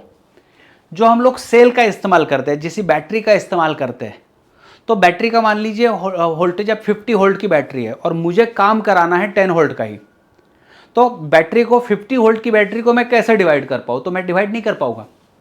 मुझे 50 वोल्ट की बैटरी में से सिर्फ 10 ही वोल्ट निकालना है या फिर 10-12 ही वोल्ट निकालना है, तो उसके लिए बेसिक आइडिया ऐसा लगाया था, या फिर 100 वोल्ट की बैटरी हो या फिर हो सकती है 10 वोल्ट की एक बैटरी हो। तो आइडिया ऐसा किया है, बैटरी को लगवा दिया, बैटरी का इंटरनल रेजिस्टेंस ले लिया और उसके अक्रॉस एक सुटेबल लेंथ की वायर डाल दी A to B। ये वायर डाल दिया A to B, इसको C को अवॉइड कर दो फिलहाल। तो A से लेकर B तक, तो आप बोलोगे ऐसा ऐसा वायर क्यों है, तो बच्चों 1-1 मीटर के स्लॉट तैयार किए जाते हैं। तो 1 मीटर 1 मीटर 1 मीटर 1 मीटर, और बीच में कॉपर प्लेट डाल दी जाती है कनेक्शन के लिए, क्योंकि अगर मुझे 10 मीटर की वायर इस्तेमाल करनी तो 10 मीटर वाला एक्सपेरिमेंट कितना बड़ा हो जाएगा, तो मुझे सिर्फ करना है कितना, तो मान लीजिए यहाँ पर 1 2 3 4 मीटर की कॉम्बिनेशन लेना है। तो यहाँ मीटर ब्रिज मतलब 1 मीटर वाली केस नहीं है, यहाँ पर बच्चों देखो ये 4 मीटर 2 मीटर से लेकर 10 मीटर तक ले सकते हैं हम। तो अभी इसमें करना क्या है, जब ये कनेक्शन कर दिया जाता है तो वायर का लेंथ इंपॉर्टेंट होता है। वायर का मान लीजिए let R equal to resistance of wire, R equal to resistance of wire, and L is equal to length of wire. तो जितना वायर मैंने लिया है एक्सपेरिमेंट में, बस ये 2 चीजें मेरे लिए इंपॉर्टेंट होगी अभी तो फिलहाल के लिए। सबसे पहले देखो किरचॉफ्स लॉ के हिसाब से अगर बात करें तो इस सर्किट में से करंट कितना जा रहा है, ये सबसे इंपॉर्टेंट होगा निकालना। तो आपका मेन फोकस, प्राइमरी फोकस ये होना चाहिए बच्चों कि सर्किट में से करंट कितना जा रहा है। तो देखिए करंट के लिए EMF divided by addition of all resistances. देखो यहां से होकर करंट ऐसे जा रहा है, तो पूरा वायर घूम के यहां तक आया, तो रेजिस्टेंस R में से गया, फिर ये सेल का जो इंटरनल रेजिस्टेंस था उसको भी होकर आगे निकल गया। तो बैटरी का ईएमएफ जो था ई डिवाइडेड बाय करंट को जितना रेजिस्टेंस क्रॉस करना पड़ेगा था वो था आर प्लस आर। तो करंट की वैल्यू होगी EMF divided by addition of all resistances. तो पहला ये फॉर्मूला आ गया। उसके बाद में फिर हमें क्या डिफाइन करना है, देखो potential difference across A B, A और बी के अक्रॉस कितना। तो भाई सीधी सीधे लॉजिक है, ओम्स लॉ के हिसाब से करंट मल्टीप्लाई बाय रेजिस्टेंस। तो करंट कितना जा रहा है ये मुझे पता है, ये इंपॉर्टेंट है। तो वायर का रेजिस्टेंस मैंने ऑलरेडी आर डिफाइन कर दिया है। तो V across A B is I multiply by R. तो अभी ये दिखने में थोड़ा अलग भी दिखेगा, करंट की जगह पर E by R plus R डाल दिया है। तो ये एक चीज़ ध्यान में रखो, इंटेंशनली मैंने डिवाइड किया है। पहले मैंने करंट निकाल दिया, फिर voltage across that wire is I R, ये निकाल दिया। अभी potential difference per unit length जिसको कहा जाता है पोटेंशियल ग्रेडियंट, ये टेक्निकल वर्ड आएगा। Potential gradient, potential drop per unit length, potential drop per unit length, ये आ गया टेक्निकल पार्ट। तो potential drop per unit length voltage across A B divided by पूरा वायर का length V A B divide by L. तो सिर्फ एक ही चीज तो ऐड हो गई इस फॉर्मूले में, डिवाइडेड बाय लेंथ। तो ये दिखने में ऐसा भी दिखेगा, V A B divided by length. तो आपको देखिए पहले था आई, फिर था आर डिवाइडेड बाय एल, ये एक था। फिर आपको आई पता है, E M F divided by R plus R, और ये आर बाय एल मैं ऐसे अलग निकाल देता हूँ तो दिखने में थोड़ा सही ढंग से दिखेगा। ऐसे देखो या ऐसे देखो, तो देखो बेसिकली उसको ब्रेक करके पढ़ो। पहले हमने पढ़ा करंट, सर्किट में से current, EMF divide by addition of resistances, वो कर दिया। फिर बोला ए बी के अक्रॉस वोल्टेज कितना, तो करंट मल्टीप्लाई बाय रेजिस्टेंस, वो भी हो चुका है। अभी फिर आ गया potential gradient, V A B divided by length. तो V A B divide by length I R by L. तो आई की जगह पर वैल्यू तो थोड़ा दिखने में दिक्कत दिखती है, लेकिन समझने वाली बात यहाँ पर है बच्चों, बहुत आसान होता ही है। पोटेंशियल ग्रेडियंट ये बहुत ही काम की चीज़ है। ये क्या बताती है, ये बताती है कि भैया मैंने कितना वोल्ट दिया और ये वायर पर कितना वोल्ट ड्रॉप हो रहा है। वायर पर कितना वोल्ट ड्रॉप हो रहा है, इसका मतलब क्या है, वायर पर कितना वोल्ट ड्रॉप हो रहा है। मान लीजिए वायर के अक्रॉस में 10 वोल्ट है, तो 10 वोल्ट है मतलब 10, 9, 8, 7, 6 ऐसा वोल्टेज मिलेगा। तो पर सेंटीमीटर का मीनिंग कितना आ रहा है, पर सेंटीमीटर का वोल्टेज कितना है।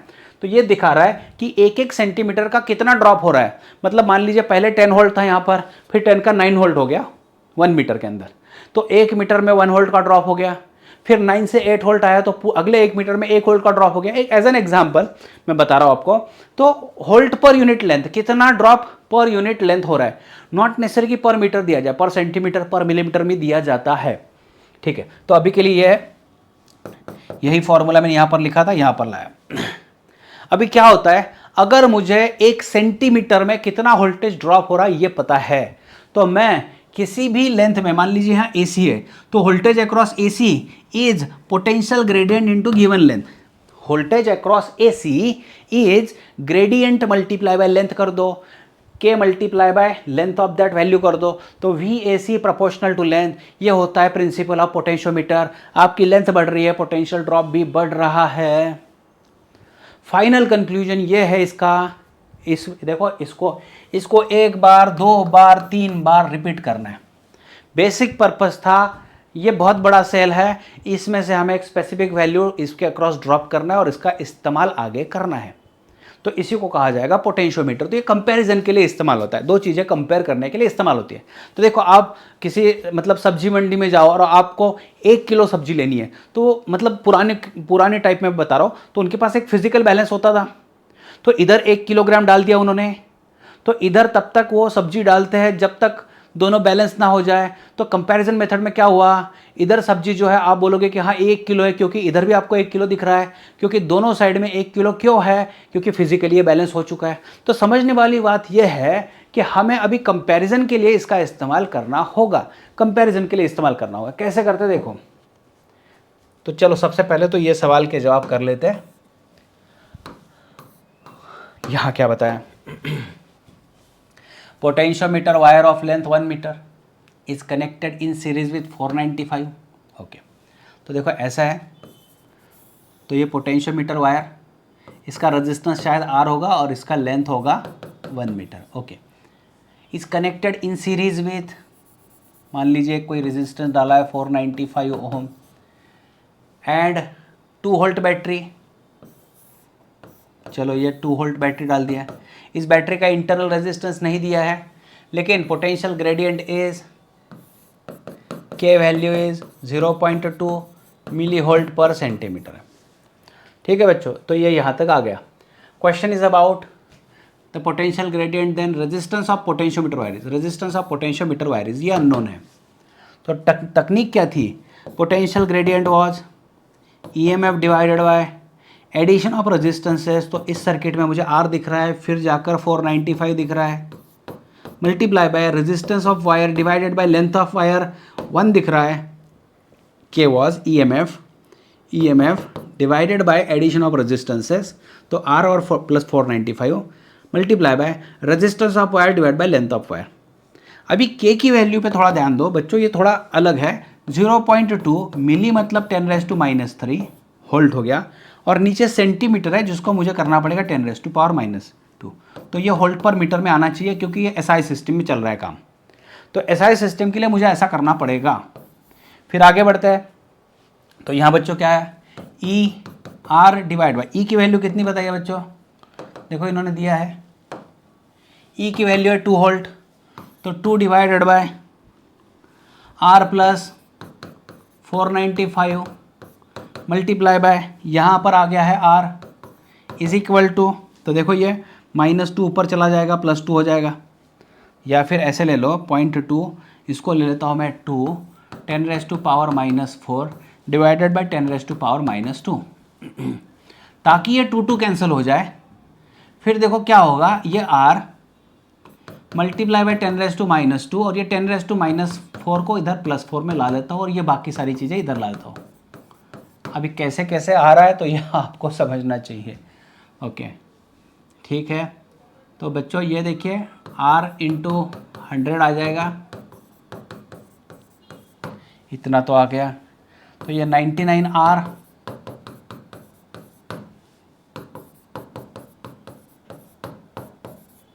तो कोई अंदाजे वैल्यू निकल जाएगी। 100 अगर हो तो 5 के करीब नंबर मिलना है, 100 अगर हो तो 5 के करीब नंबर मिलना है। समझ रहा है ना? अगर ये 495 है तो 4.95 वगैरह कुछ ऐसे तो मिलेगा, 4.95 अप्रॉक्सीमेटली 5 के करीब मिल रहा है।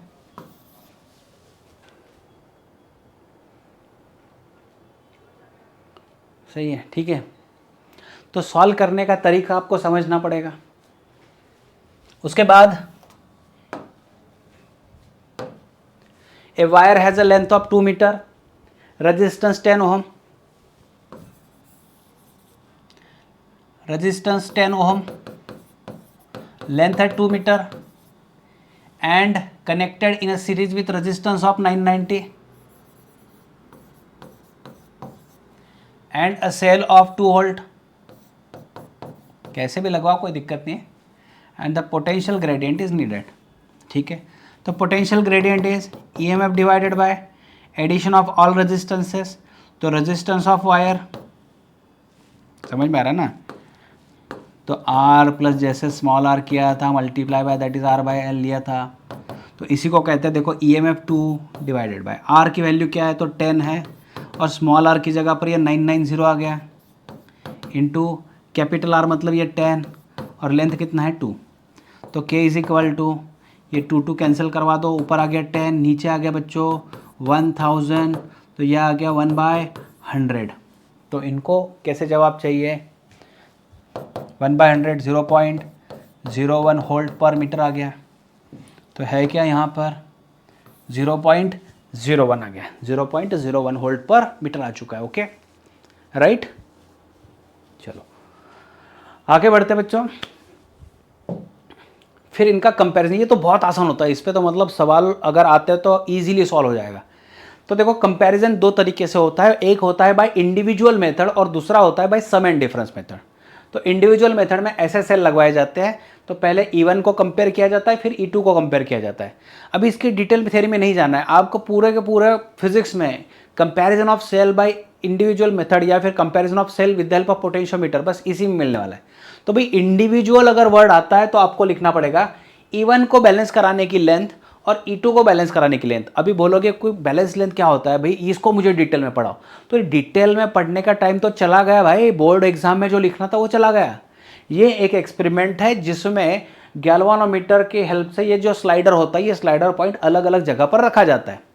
तो मान लीजिए सेल E1 रखा है मैंने, तो इसको बैलेंस करने के लिए मैंने ये स्लाइडर को अलग अलग जगह पर रखा, तो एक ऐसा पॉइंट मिल जाएगा जहां पर गैल्वानोमीटर का जीरो डिफ्लेक्शन आ जाएगा। तो मैं बोलूँगा इसका EMF E1 और A और P के अक्रॉस जितना वोल्टेज ड्रॉप हुआ है वो दोनों मैच हो रहा है। मतलब E1 is equal to voltage across AP as per principle of potentiometer KL1। फिर इसकी जगह पर मैं K1 निकाल दूंगा और E2 ले लूँगा। तो E2 को बैलेंस करना पड़ेगा। मान लीजिए E2 को बैलेंस करने के लिए कोई अलग पॉइंट मिल गया मुझे P डैश, तो E2 is balanced across P dash. तो A और P डैश के अक्रॉस जितना वोल्टेज ड्रॉप होगा वो that is equal to KL2। फिर E1 by E2 is equal to, ये रेशो आ गया L1 बाई L2। तो भाई मेरा मानना ये है कि सीधे सीधे ध्यान में रखो, E1 by E2 is equal to L1 by L2। Balance length बताई जाती है। बैलेंस लेंथ का मतलब जब गैल्वानोमीटर जीरो दिखाता है तब ये एक्सपेरिमेंट रोक दिया जाता है। मान लीजिए मुझे जीरो नॉलेज इसका, कोई अगर मुझे बता दे कि यार ये एक्सपेरिमेंट है जिसमें सेल को कंपेयर करना होता है, आपको एक्सपेरिमेंट तब रोकना होता है जब गैल्वानोमीटर जीरो दिखा दे। तो मैंने पहले सेल E1 को ले लिया, जॉकी को अलग अलग जगह पर रख दिया। तो as a part of fun मुझे पता चला कि यार इस पॉइंट पर गैल्वानोमीटर ने जीरो बता दिया, तो मैं बोल दूंगा कि E1 इस लेंथ को रिलेट कर रहा है। फिर मैं E2 को लगा दूंगा, तो E2 को लगाने के बाद फिर गैल्वानोमीटर को जॉकी को अलग अलग जगह पर टच कर दिया, एक जगह पर जीरो मिल गया गैल्वानोमीटर में, मुझे पता चला कि यार E2 को बैलेंस करने वाली लेंथ अलग है। तो E1 by E2 is equal to L1 by L2, बस इतना ही करना है। फिर यहां देखो एक क्वेश्चन है, the potentiometer is use to measure the potential difference between A and B। अच्छा ठीक है, A एंड B की जगह पर पोटेंशियल डिफरेंस मेजर करना है। The null point is obtained at 0.9 metre. तो देखो ये E1 है, तो E1 को बैलेंस किया K पोटेंशियल ग्रेडियंट इंटू 0.9 ने, ये हो गया एक equation. Now the potential difference between A and C। अभी A एंड C के अक्रॉस जब किया जाता है तो अभी थोड़ा सा देखना पड़ेगा, क्योंकि A एंड C के अक्रॉस में दो सेल है, एक सेल की जगह पर दो सेल है और E1 is greater than E2 है, तो E1 की वैल्यू बड़ी है। तो देखो ये एक दूसरे के अपोजिट काम कर रहा है, तो इन दोनों का मिला के जो एक नया सेल बनेगा वो E1 माइनस E2 बनेगा। अगर दोनों ऐसे होते तो E1 प्लस E2 बनता, लेकिन ये एक दूसरे के अपोजिट है तो E1 माइनस E2 बनने वाला है। तो इसको समझ लो बच्चों, आगे बढ़ते हैं। तो A और C को कंपेयर करना है जब मुझे पोटेंशियोमीटर की हेल्प से। इन्होंने पोटेंशियोमीटर तो बताया ही नहीं, सिर्फ बोला है कि कोई एक इंस्ट्रूमेंट है जो बैलेंस लेंथ उसका दे रहा है। तो भाई जब ये दोनों मैं कॉम्बिनेशन में इस्तेमाल करूंगा तो E1 minus E2 is equal to K into 0.3 आ गया। देखो ना 0.3 आ गया, यहां पर दिया है 0.3 आ गया। तो E1 by E1 minus E2 is equal to 0.9 by 0.3 बन चुका है। तो E1 by E1 minus E2 is equal to, यह आ गया 3 बच्चों। तो E1 is equal to thrice E1 minus thrice of E2। So thrice of E2 is equal to thrice of E1 minus E1 आ गया, that is twice of E1 आ गया। Thrice of E2 is equal to twice of E1, that means E1 by E2 का meaning, E1 by E2 का meaning 3/2 आ गया। E1 by E2 का meaning 3/2 आ गया, 3/2 आ गया। गॉट इट बच्चों, ये आंसर आ गया। E2 बाई E1 चाहिए इनको, तो E2 बाई E1 चाहिए, E2 बाई E1 चाहिए, ये पढ़ना पड़ेगा बराबर। So therefore E2 by E1 2/3, E2 by E1 चाहिए तो 2/3, E2 बाई E1 चाहिए 2/3। बस आंसर में थोड़ा चेंज बदलाव कर दिया। तो ये हो गया कंपैरिजन बाय इंडिविजुअल मेथड। फिर आता है सम एंड डिफरेंस। तो सम एंड डिफरेंस मेथड में जब K1 एंड K2 क्लोज होता है तब E1 प्लस E2 इनको बैलेंस किया जाता है बाय L1, और जब K3 और K4 कैसे होता है क्या होता है अभी इतना समय नहीं है, इतना बताना है कि इसको कहा जाता है सम और असिस्ट मेथड, और जब ऐसे किया जाएगा तो E1 माइनस E2, इसका बैलेंसिंग लेंथ आएगा L2। इसको कहा जाता है अपोज या फिर डिफरेंस मेथड। तो इन दोनों का जब वैल्यूज निकाला जाता है, जैसे कि E1 plus E2 by E1 minus E2 is equal to L1 by L2, और आफ्टर सॉल्विंग जो आपको ध्यान में रखना होता है, E1 by E2 equal to L1 plus L2 by L1 minus L2। E1 का बैलेंसिंग लेंथ L1 था, मतलब सम जब किया, सम असिस्ट मेथड जब लिया तो लेंथ L1 आया, अपोज मेथड में लेंथ L2 आया। तो कंपैरिजन करने का फिर तरीका यह है, E1 by E2 is L1 plus L2 by L1 minus L2। तो इस पर कोई सवाल बनते हैं तो देखते हैं। फिर ये तो मोस्ट इंपॉर्टेंट है, इसका काम जो होता है वो ये होता है comparison of to get the internal resistance of cell का इंटरनल रेजिस्टेंस निकालना होता है। इसको देखो, ये कॉम्प्लिकेटेड लगता है बच्चों को कई बार, मैं इसको आसान कर देता हूँ। देखो ये जो है ये मेन सर्किट है नीचे वाला, और ये कंपैरिजन वाला है। तो जब सेल E1 होता है, जब कि देखो क्या होता है, ओनली E1 इज बैलेंस्ड, तब रेजिस्टेंस नहीं होता है। तो E1 बैलेंस होता है तब लेंथ मिलता है KL1, और जब K2 क्लोज होता है, K2 क्लोज्ड होता है तो हमें पोटेंशियल मिलता है KL2। मतलब क्या हो रहा है कि यहां पर एक छोटा सा सर्किट तैयार हो रहा है, जो यहां पर मैंने दिखाया ना, तो यहां पर एक छोटा सा सर्किट तैयार हो रहा है। जब सिर्फ मैंने E1 निकाला तब ये नहीं था, तो E1 को बैलेंस करने वाला पुराना फॉर्मूला मैंने डाला। जब की क्लोज कर दिया तो इसमें से एक छोटा सा करंट जनरेट हो रहा है, तो उसकी वजह से क्या हो रहा है, सेल का EMF की वजह पर पोटेंशियल डिफरेंस काम कर रहा है V। तो इसमें से बच्चों E1 by V is equal to लिखा जाता है L1 बाई L2। अभी इसमें भी जाने की जरूरत नहीं है, मैं एट दी एंड आपको सॉल्यूशन बता दूं। आपको जब भी ये क्वेश्चन दिया जाएगा, जब सेल का इस्तेमाल होता है तब की बैलेंसिंग लेंथ बड़ी वैल्यू, जब सिर्फ सेल को बैलेंस किया जाता है तब बड़ी वैल्यू, और जब उसको शंट किया जाता है बाय नॉन रेजिस्टेंस, तब जो आता है वो छोटी वैल्यू, तो L1 E को रिप्रेजेंट करेगा और L2 जो है वो शंट करने के बाद। तो अभी इंटरनल रेजिस्टेंस का एक ही फॉर्मूला आपको याद रखना पड़ेगा, small r internal resistance of cell, capital R जिसने शंट करवाया, L1 बाई L2 माइनस 1, बस इतना पार्ट करके रखो। या फिर L1 बाई L2 की जगह पर E1 बाई V आना चाहिए, E1 बाई V, ये दोनों चीज़ें आनी चाहिए। इस पर तो सवाल भी शायद बन चुका है आपका MCQ में, बोर्ड एग्जाम में इस पर भी सवाल बन चुका है E बाई V का। चलो ठीक है, देखो यहां पर सवाल, यहां पर देखो क्वेश्चन क्या है बच्चों, पहले इसको ले लेता हूं मैं, अभी ऑलरेडी डिस्कशन चल रहा है। तो क्या बताया है कि एक्सपेरिमेंट डिटरमाइन इंटरनल रेजिस्टेंस, तो पूरा फिजिक्स में इंटरनल रेजिस्टेंस यहीं पे निकाला जाता है, तो इसके लिए आपको इस पर ध्यान रखना पड़ेगा।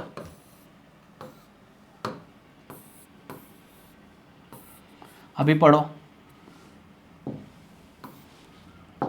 तो आपको सिर्फ एक चीज पर फोकस करना है, बस ये क्वेश्चन को हार्डली 10 से 15 सेकंड के ऊपर नहीं देना आपको। Internal resistance of cell E1, ठीक है भाई, E1 का इंटरनल निकालना है।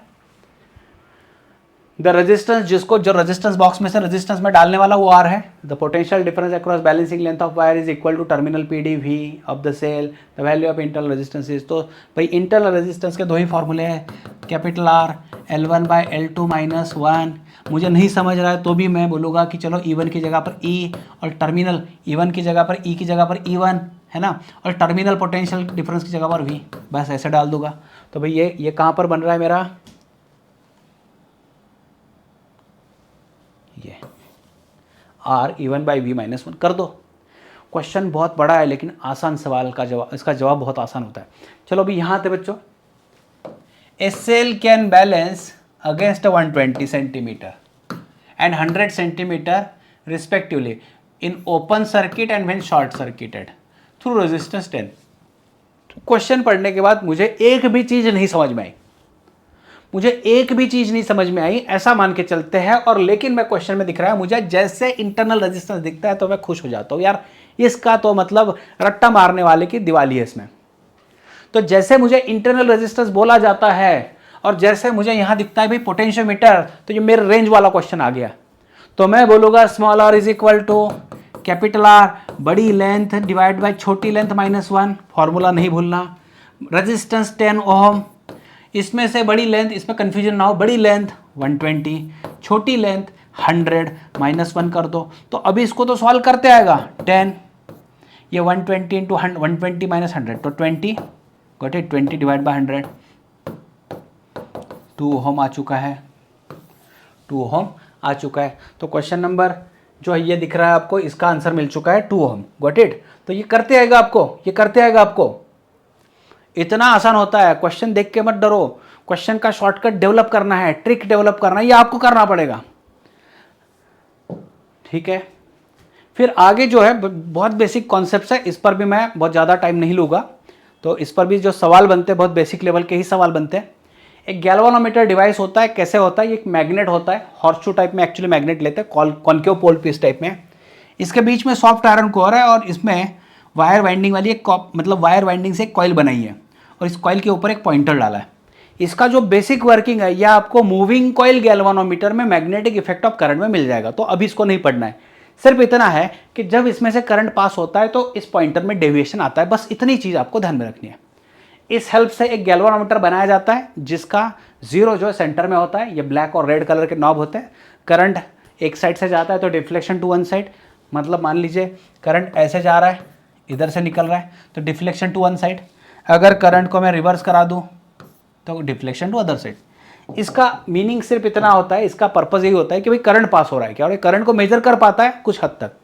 तो जो गैल्वानोमीटर होता है उसके अंदर की जो कॉइल होगी तो उसके रेजिस्टेंस को हम लोग जी बोल देंगे, G is a resistance of galvanometer. और इसकी कॉइल बहुत नाजुक होती है तो ये ज़्यादा से ज़्यादा करंट आई जी ले सकता है, तो हम बोलेंगे I G is a full scale deflection current, full scale deflection current. और ये जो है वोल्ट मीटर, मतलब देखिए गैलन रेजिस्टेंस और करंट दोनों है, तो VG voltage across voltage of galvanometer, मतलब वोल्टेज मेजर्ड बाय गैल्वानोमीटर।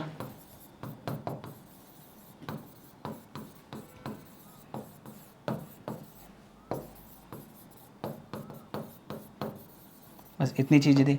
तो इसका प्रॉब्लम क्या है, ये बहुत नाजुक होता है ना, बहुत ही डेलिकेटेड यू कैन से आप, मतलब इसकी कॉइल जो होती है ज़्यादा करंट पास कर दो तो ये बर्न हो जाता है। लेकिन इसी का यूज़ हम लोग करेंगे हाई वैल्यू करंट मेजर करने के लिए। कैसे, तो इसका कन्वर्शन करना होता है, conversion of galvanometer into an ammeter. तो एमीटर में कन्वर्शन करना है, किस तरीके से करना है वो देख लो। तो हमारा गैल्वानोमीटर ये था जिसका रेजिस्टेंस जी था और जिसमें से ज़्यादा से ज़्यादा आईजी ही करंट पास हो सकता है। तो देखो अभी इसके शॉर्टकट पे काम करना है, इसका जो वर्किंग होता है, कैसे होता है, क्यों होता है, ये पूरा आपको 12th में जब आप पढ़ रहे थे, आपके पास पूरा साल था तब था। अभी इसकी शॉर्टकट पे काम करना है। क्या होता है, मेन करंट, अभी मुझे इसको कन्वर्ट कराना है, तो समझ लो इसके नोटेशन समझ लो। नोटेशंस क्या है समझ लो। मैंने ऑलरेडी आईजी के बारे में बोला आपको। आईजी क्या होता है बच्चों, it is full scale deflection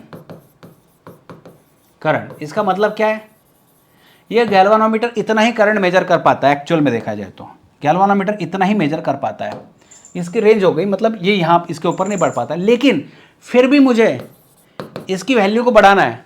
मतलब अगर ये 1 एम्पियर मेजर कर पाता है तो मुझे इसको 100 एम्पियर मेजर कराने के लिए हिसाब से डेवलप कराना है।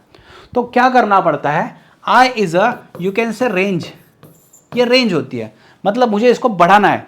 तो क्या करना पड़ेगा बच्चों, इसमें से ज़्यादा करंट गया तो ये खराब हो जाएगा। तो इसको क्या किया है, टेक्निकली क्या किया है, यहाँ पर मतलब आपको समझेगा, यहाँ पर ये नॉब खोल के इसके अंदर देखो, ये गैल्वानोमीटर था, ये गैल्वानोमीटर था। तो ये नॉब खोल के इसके अंदर एक शंट वैल्यू लगा दिया जाएगा। शंट का मतलब पैरेलल, एक सुटेबल वैल्यू यहाँ पर डाल दी जाएगी, ताकि अगर इधर से ज़्यादा करंट आता है तो बहुत सारा करंट शंट में से निकल जाएगा और बहुत ही छोटा सा करंट आईजी गैल्वानोमीटर में से पास हो जाएगा। बस उसी डायग्राम को यहाँ मॉडिफाई करके दिखा दिया। तो मेन करंट आया, इसमें से थोड़ा करंट आईजी स्प्लिट करा दिया, बाकी का करंट जो है शंट में से पास करा दिया। लेकिन बच्चों यहाँ देखो ए और बी के अक्रॉस में वोल्टेज जो है, वोल्टेज तो सेम ही होगा। तो देखो आई जी अगर इधर चला गया तो बाकी बचा हुआ करंट आई एस जो इसमें से पास होगा, आई एस जो आई एस है, आई माइनस आई जी। देखो ए और बी के अक्रॉस में वोल्टेज सेम है, तो I G multiply by G is equal to, अभी देखो बचा हुआ करंट क्या है जो शंट में से पास हो रहा है, I minus I G into S. इसको सॉल्व करने के बाद आपको जो फॉर्मूला मिलेगा I G is S by S plus G into आई।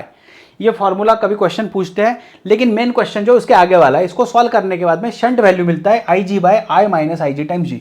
यही होता है आपके लिए मोस्ट इंपॉर्टेंट। इससे क्या पता चलता है कि भाई गैल्वेनोमीटर 1 मिली एम्पियर या फिर 1 एम्पियर, मान लीजिए एग्जांपल 1 एम्पियर मेजर कर पाता था, मुझे इसको 1 की जगह पर 10 एम्पियर में कन्वर्ट करना है, ये इसकी रेंज है, तो मुझे कितना शंट वैल्यू यहां पैरेलल में डालना पड़ेगा। और समझने की बात यह है कि गैल्वेनोमीटर एक स्पेसिफिक करंट ही मेजर कर पाता है, इतना ही करंट ले पाता है, तो ज़्यादा से ज़्यादा करंट शंट में से निकल जाए, बाकी तो वो इंजीनियर की कमाल होती है, वो पेपर चेंज करा के उसका मतलब नंबर रीडिंग जो है बदला देता है। क्या करता है, कैसे करता है, उसमें दिमाग नहीं लगाना फिलहाल।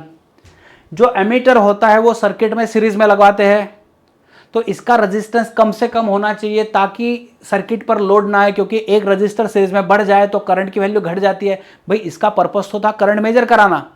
तो समझने वाली बात यह है कि एमीटर का अगर पूछा जाए, आइडियल एमीटर का रेजिस्टेंस आपको 0 बताना है, लेकिन रियल एमीटर का रेजिस्टेंस वेरी वेरी लो बताना है। तो शंट रेजिस्टेंस, पैरेलल रेजिस्टेंस डालने के बाद में आपको समझ में आ रहा है रेजिस्टेंस डेफिनेटली घटने वाला है। तो आपके लिए यह फॉर्मूला इंपॉर्टेंट है। इसमें if I equal to N times I G ऐसे बताया जाता है, I is N times I G, तो वैल्यूज रखने के बाद देखो कैसे होगा, S equal to I G, I की जगह पर N times I G minus I G into G. अब इसको सॉल्व करते हो तो G divided by N minus one बचता है, तो भाई ये ध्यान में रखो, G bye N minus one, इसको ध्यान में रखो। अगर I G is n% of I रख दिया जाए, if I G is n% of I मतलब I G is n by 100 of I, तो उसको रिप्लेसमेंट देके फिर सॉल्व करो तो s की value g by 100 by n minus one आएगी। ये दोनों इंपॉर्टेंट होते हैं, मतलब आपका सीईटी लॉकडाउन के पहले वाला कॉन्सेप्ट में इसमें कई सारे सवाल बनते थे, कई सारे सवाल आते ही आते थे। उसके बाद में दो चीज़ें मैं कॉम्प्लीमेंट्री दे रहा हूँ यहाँ पर। Fraction of current through shunt बताया जाए तो इस सर्किट को ध्यान में रखो,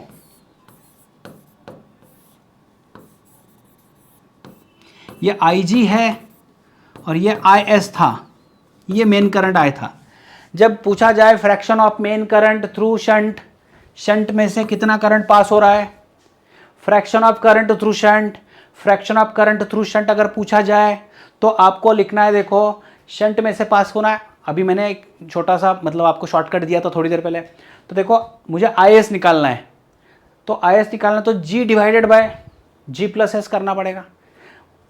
ये निकालना है करंट तो मुझे G divided by G plus S, अगर मुझे IG निकालना है तो S divided by S plus G. तो fraction of current through galvanometer पूछा जाए तो S by S plus G, fraction of current through shunt पूछा जाए तो G बाय उसके अपोजिट वाला गैल्वेनोमीटर लेके फिर डिवीजन करो। तो होपफुली देखो इसमें रट्टा मारना पड़ेगा भाई, इस पे इतना समझने की कोशिश करो कि इस पे आंसर बन जाए, क्योंकि इसको डिटेल में अगर पढ़ाना हो तो बच्चों 2 घंटे का एक अलग से सेशन लगता है कि जिसमें मैं आपको डिटेल में गैल्वेनोमीटर बताऊं और ये सारी चीज़ें बताओ कि यार किस तरीके से इंजीनियर दिमाग लगाते हैं। अभी एक सवाल तो बहुत बनता है बच्चों के दिमाग में, यार अगर ये IG ही मेजर कर पाता है, 1 मिली एम्पियर 1 एम्पियर ही मेजर कर पाता है, तो फिर 10 एम्पियर कैसे मेजर करेगा, 100 कैसे मेजर करेगा। वही तो इंजीनियर की कमाल है। आप एक छोटे से ग्राफ पेपर पर पूरा के पूरा इंडिया का मैप निकाल कर सकते हो, क्या ये पॉसिबल है? नहीं है, लेकिन फिर भी हम छोटे से ग्राफ पेपर पर पूरा इंडिया का मैप निकाल सकते हैं, क्योंकि हम लोग बोलते हैं 1 unit is equal to for example 500 kilometre. तो हमारा जो मैप बन रहा है वो ग्राफ पेपर पर 1 यूनिट का मीनिंग हम लोग 5 किलोमीटर 500 किलोमीटर ले रहे हैं। तो उसमें दिमाग लगाने वाली क्या चीज़ है भैया, आपने तो मैप निकाल दिया लेकिन किसी को साइड में हिंट दिखा दिया कि इसका ये मतलब होता है। तो गैल्वेनोमीटर बेचारा जो है ना, अगर 1 एम्पियर मेजर करता है तो बेचारा आखिरी तक 1 एम्पियर ही मेजर करता है। आपको सामने वाले को क्या दिखाना है उसके हिसाब से स्टिकर बदल देते हैं इंजीनियर। प्योरली मैथ्स है बच्चों इसमें, लेकिन अभी इसमें इन्वॉल्व नहीं होना है, क्योंकि इसमें दिमाग खराब हो गया तो खराब हो जाएगा। तो आपको मेरा यही मानना है, इस पर फोकस करो, इस पर फोकस करो और इन पर फोकस करो। ठीक है, देखते समझो, क्वेश्चन का जवाब आना चाहिए, बस इतना इंपॉर्टेंट है। 2 आइडेंटिकल गैल्वेनोमीटर्स, ठीक है, are converted into ammeters and into milli ammeter, ammeter और मिली एमीटर में कन्वर्ट किया। For same current the value of shunt of ammeter as compare to that of milli ammeter. देखो भाई क्या है, आपको जितना रेंज बढ़ाना है S is equal to I G by I minus I G into G, क्योंकि दोनों गैल्वेनोमीटर सेम है। तो मुझे देखो जितना बड़ा आई वैल्यू मेजर करना होगा, जितना बड़ा आई उतनी एस वैल्यू कम। जितना मुझे करंट मेजर करना है, मतलब कन्वर्ट जब करना है, मुझे जितनी बड़ी वैल्यू मेजर करनी है उतना मुझे छोटा शंट लगाना पड़ेगा। ये फॉर्मूले की कमाल है, बाकी दिमाग ना लगाओ।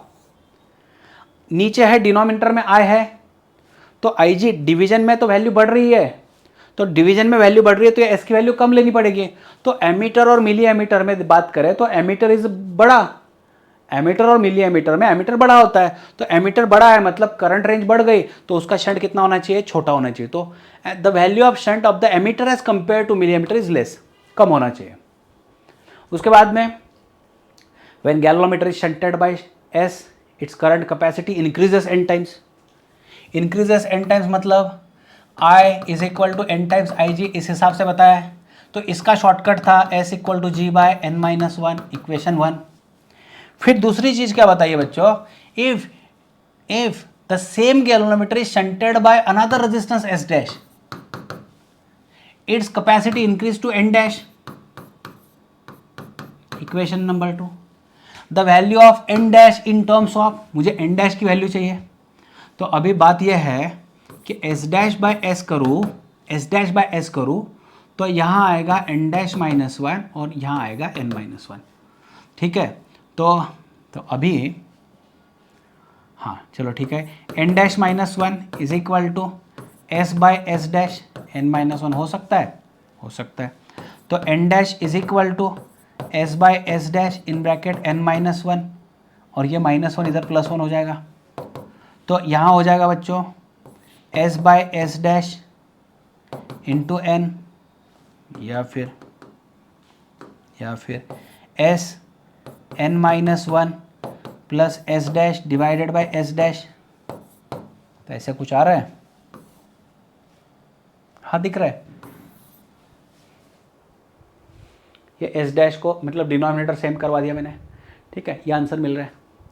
आसान होता है लेकिन सवाल को समझो, शॉर्टकट को दिमाग में रखो। और ये तो मैं दो चार सैंपल क्वेश्चन ले रहा हूँ, इसके लिए प्रैक्टिस करना पड़ेगा। तो प्रैक्टिस शीट में जो इसका एक्स्ट्रा दे दूंगा आपको, वो प्रैक्टिस शीट एग्जाम एग्जैक्टली आपको प्रिपेयर करना पड़ेगा। ठीक है, फिर how to convert galvanometer into voltmeter.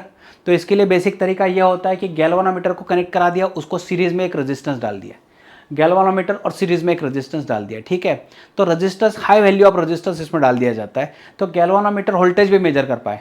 लेकिन देखो क्या होता है, इस गैल्वेनोमीटर का लिमिट यही है कि इसमें से ज़्यादा से ज़्यादा IG ही करंट पास हो।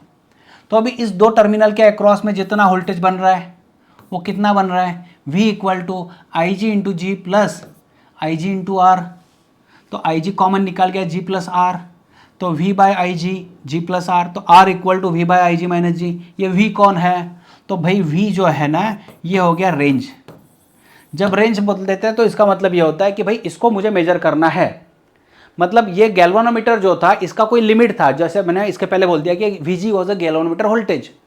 तो VG is a galvanometer voltage. मान लीजिए ये गैल्वेनोमीटर जो ये 1 वोल्ट मेजर करता है, मुझे 100 वोल्ट मेजर करना है, मुझे 100 वोल्ट मेजर करना है, तो इस रजिस्टर को आप सीरीज में डाल दो ताकि इस डिवाइस का रेंज बढ़ जाए। कैसे बढ़ता है, क्या बढ़ता है, ये नहीं बताऊंगा अभी, ये सही टाइम नहीं है, इसके लिए भी अलग से 1 घंटे वाला सेशन अलग से होता है।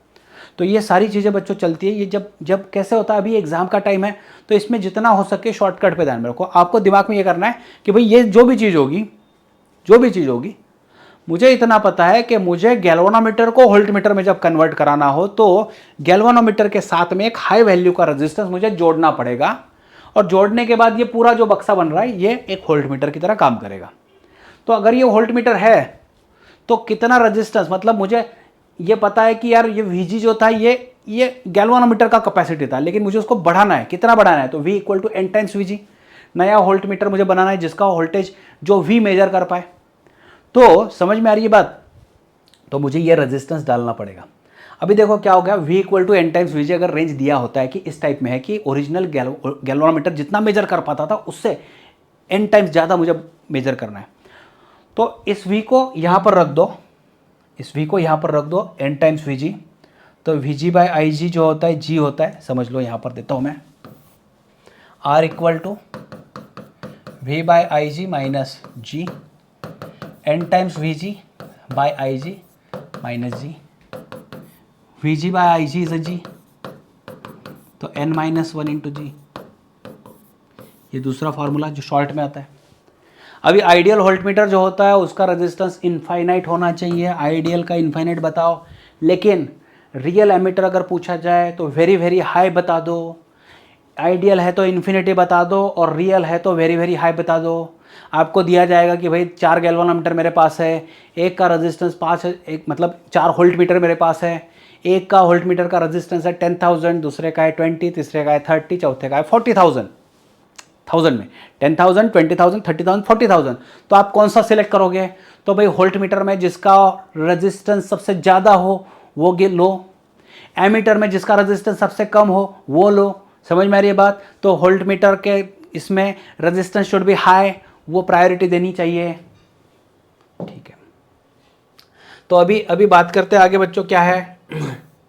When A resistance of 200 volt is connected in series with a galvanometer of resistance G, its range is V. To triple its range, the resistance of 2000 is connected in series, the value of G is.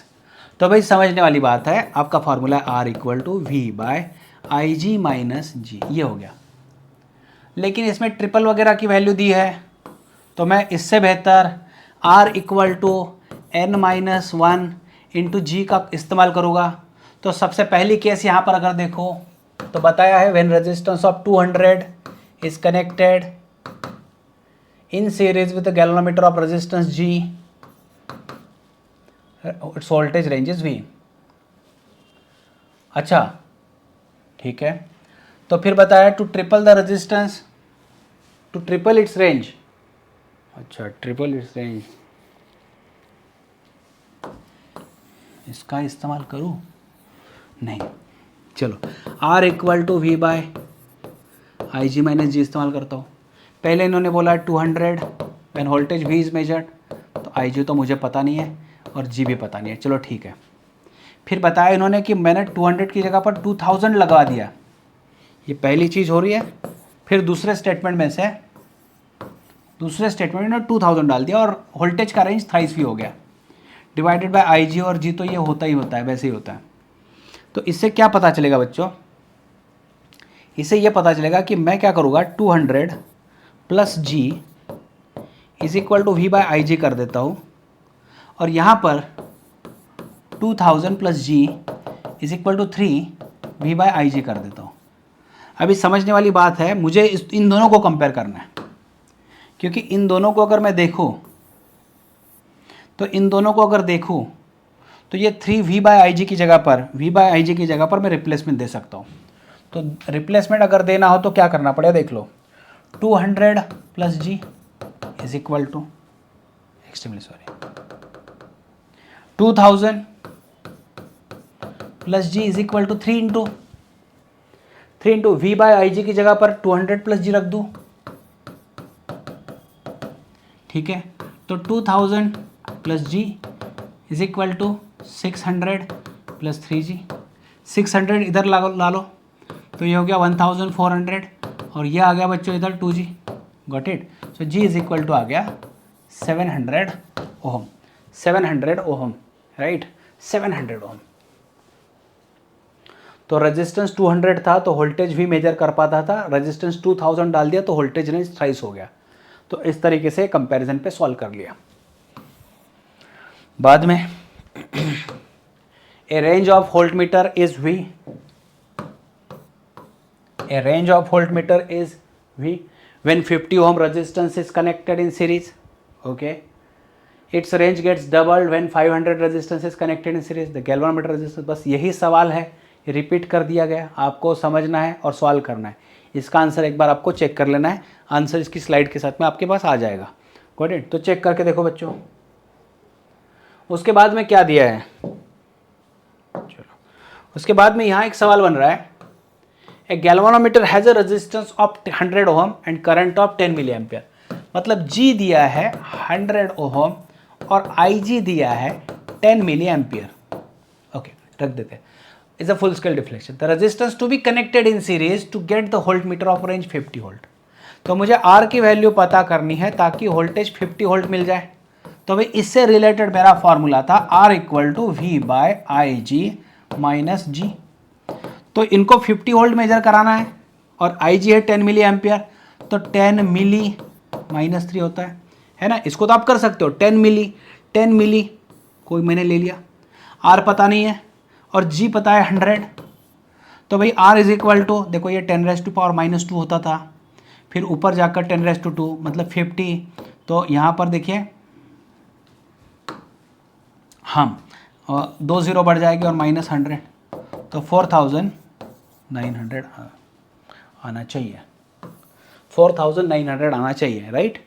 ठीक है, चलो इतना सारी चीज़ें हैं। और अभी देखो क्या होगा, रेजिस्टेंस से रिलेटेड, मतलब कौन सा ओम्स लॉ है, resistance in series, resistance in parallel, wire का स्ट्रेचिंग और कॉम्प्रेशन वाले ये कॉन्सेप्ट मैं एक्स्ट्रा बुलेट सेशन में करवा लूँगा।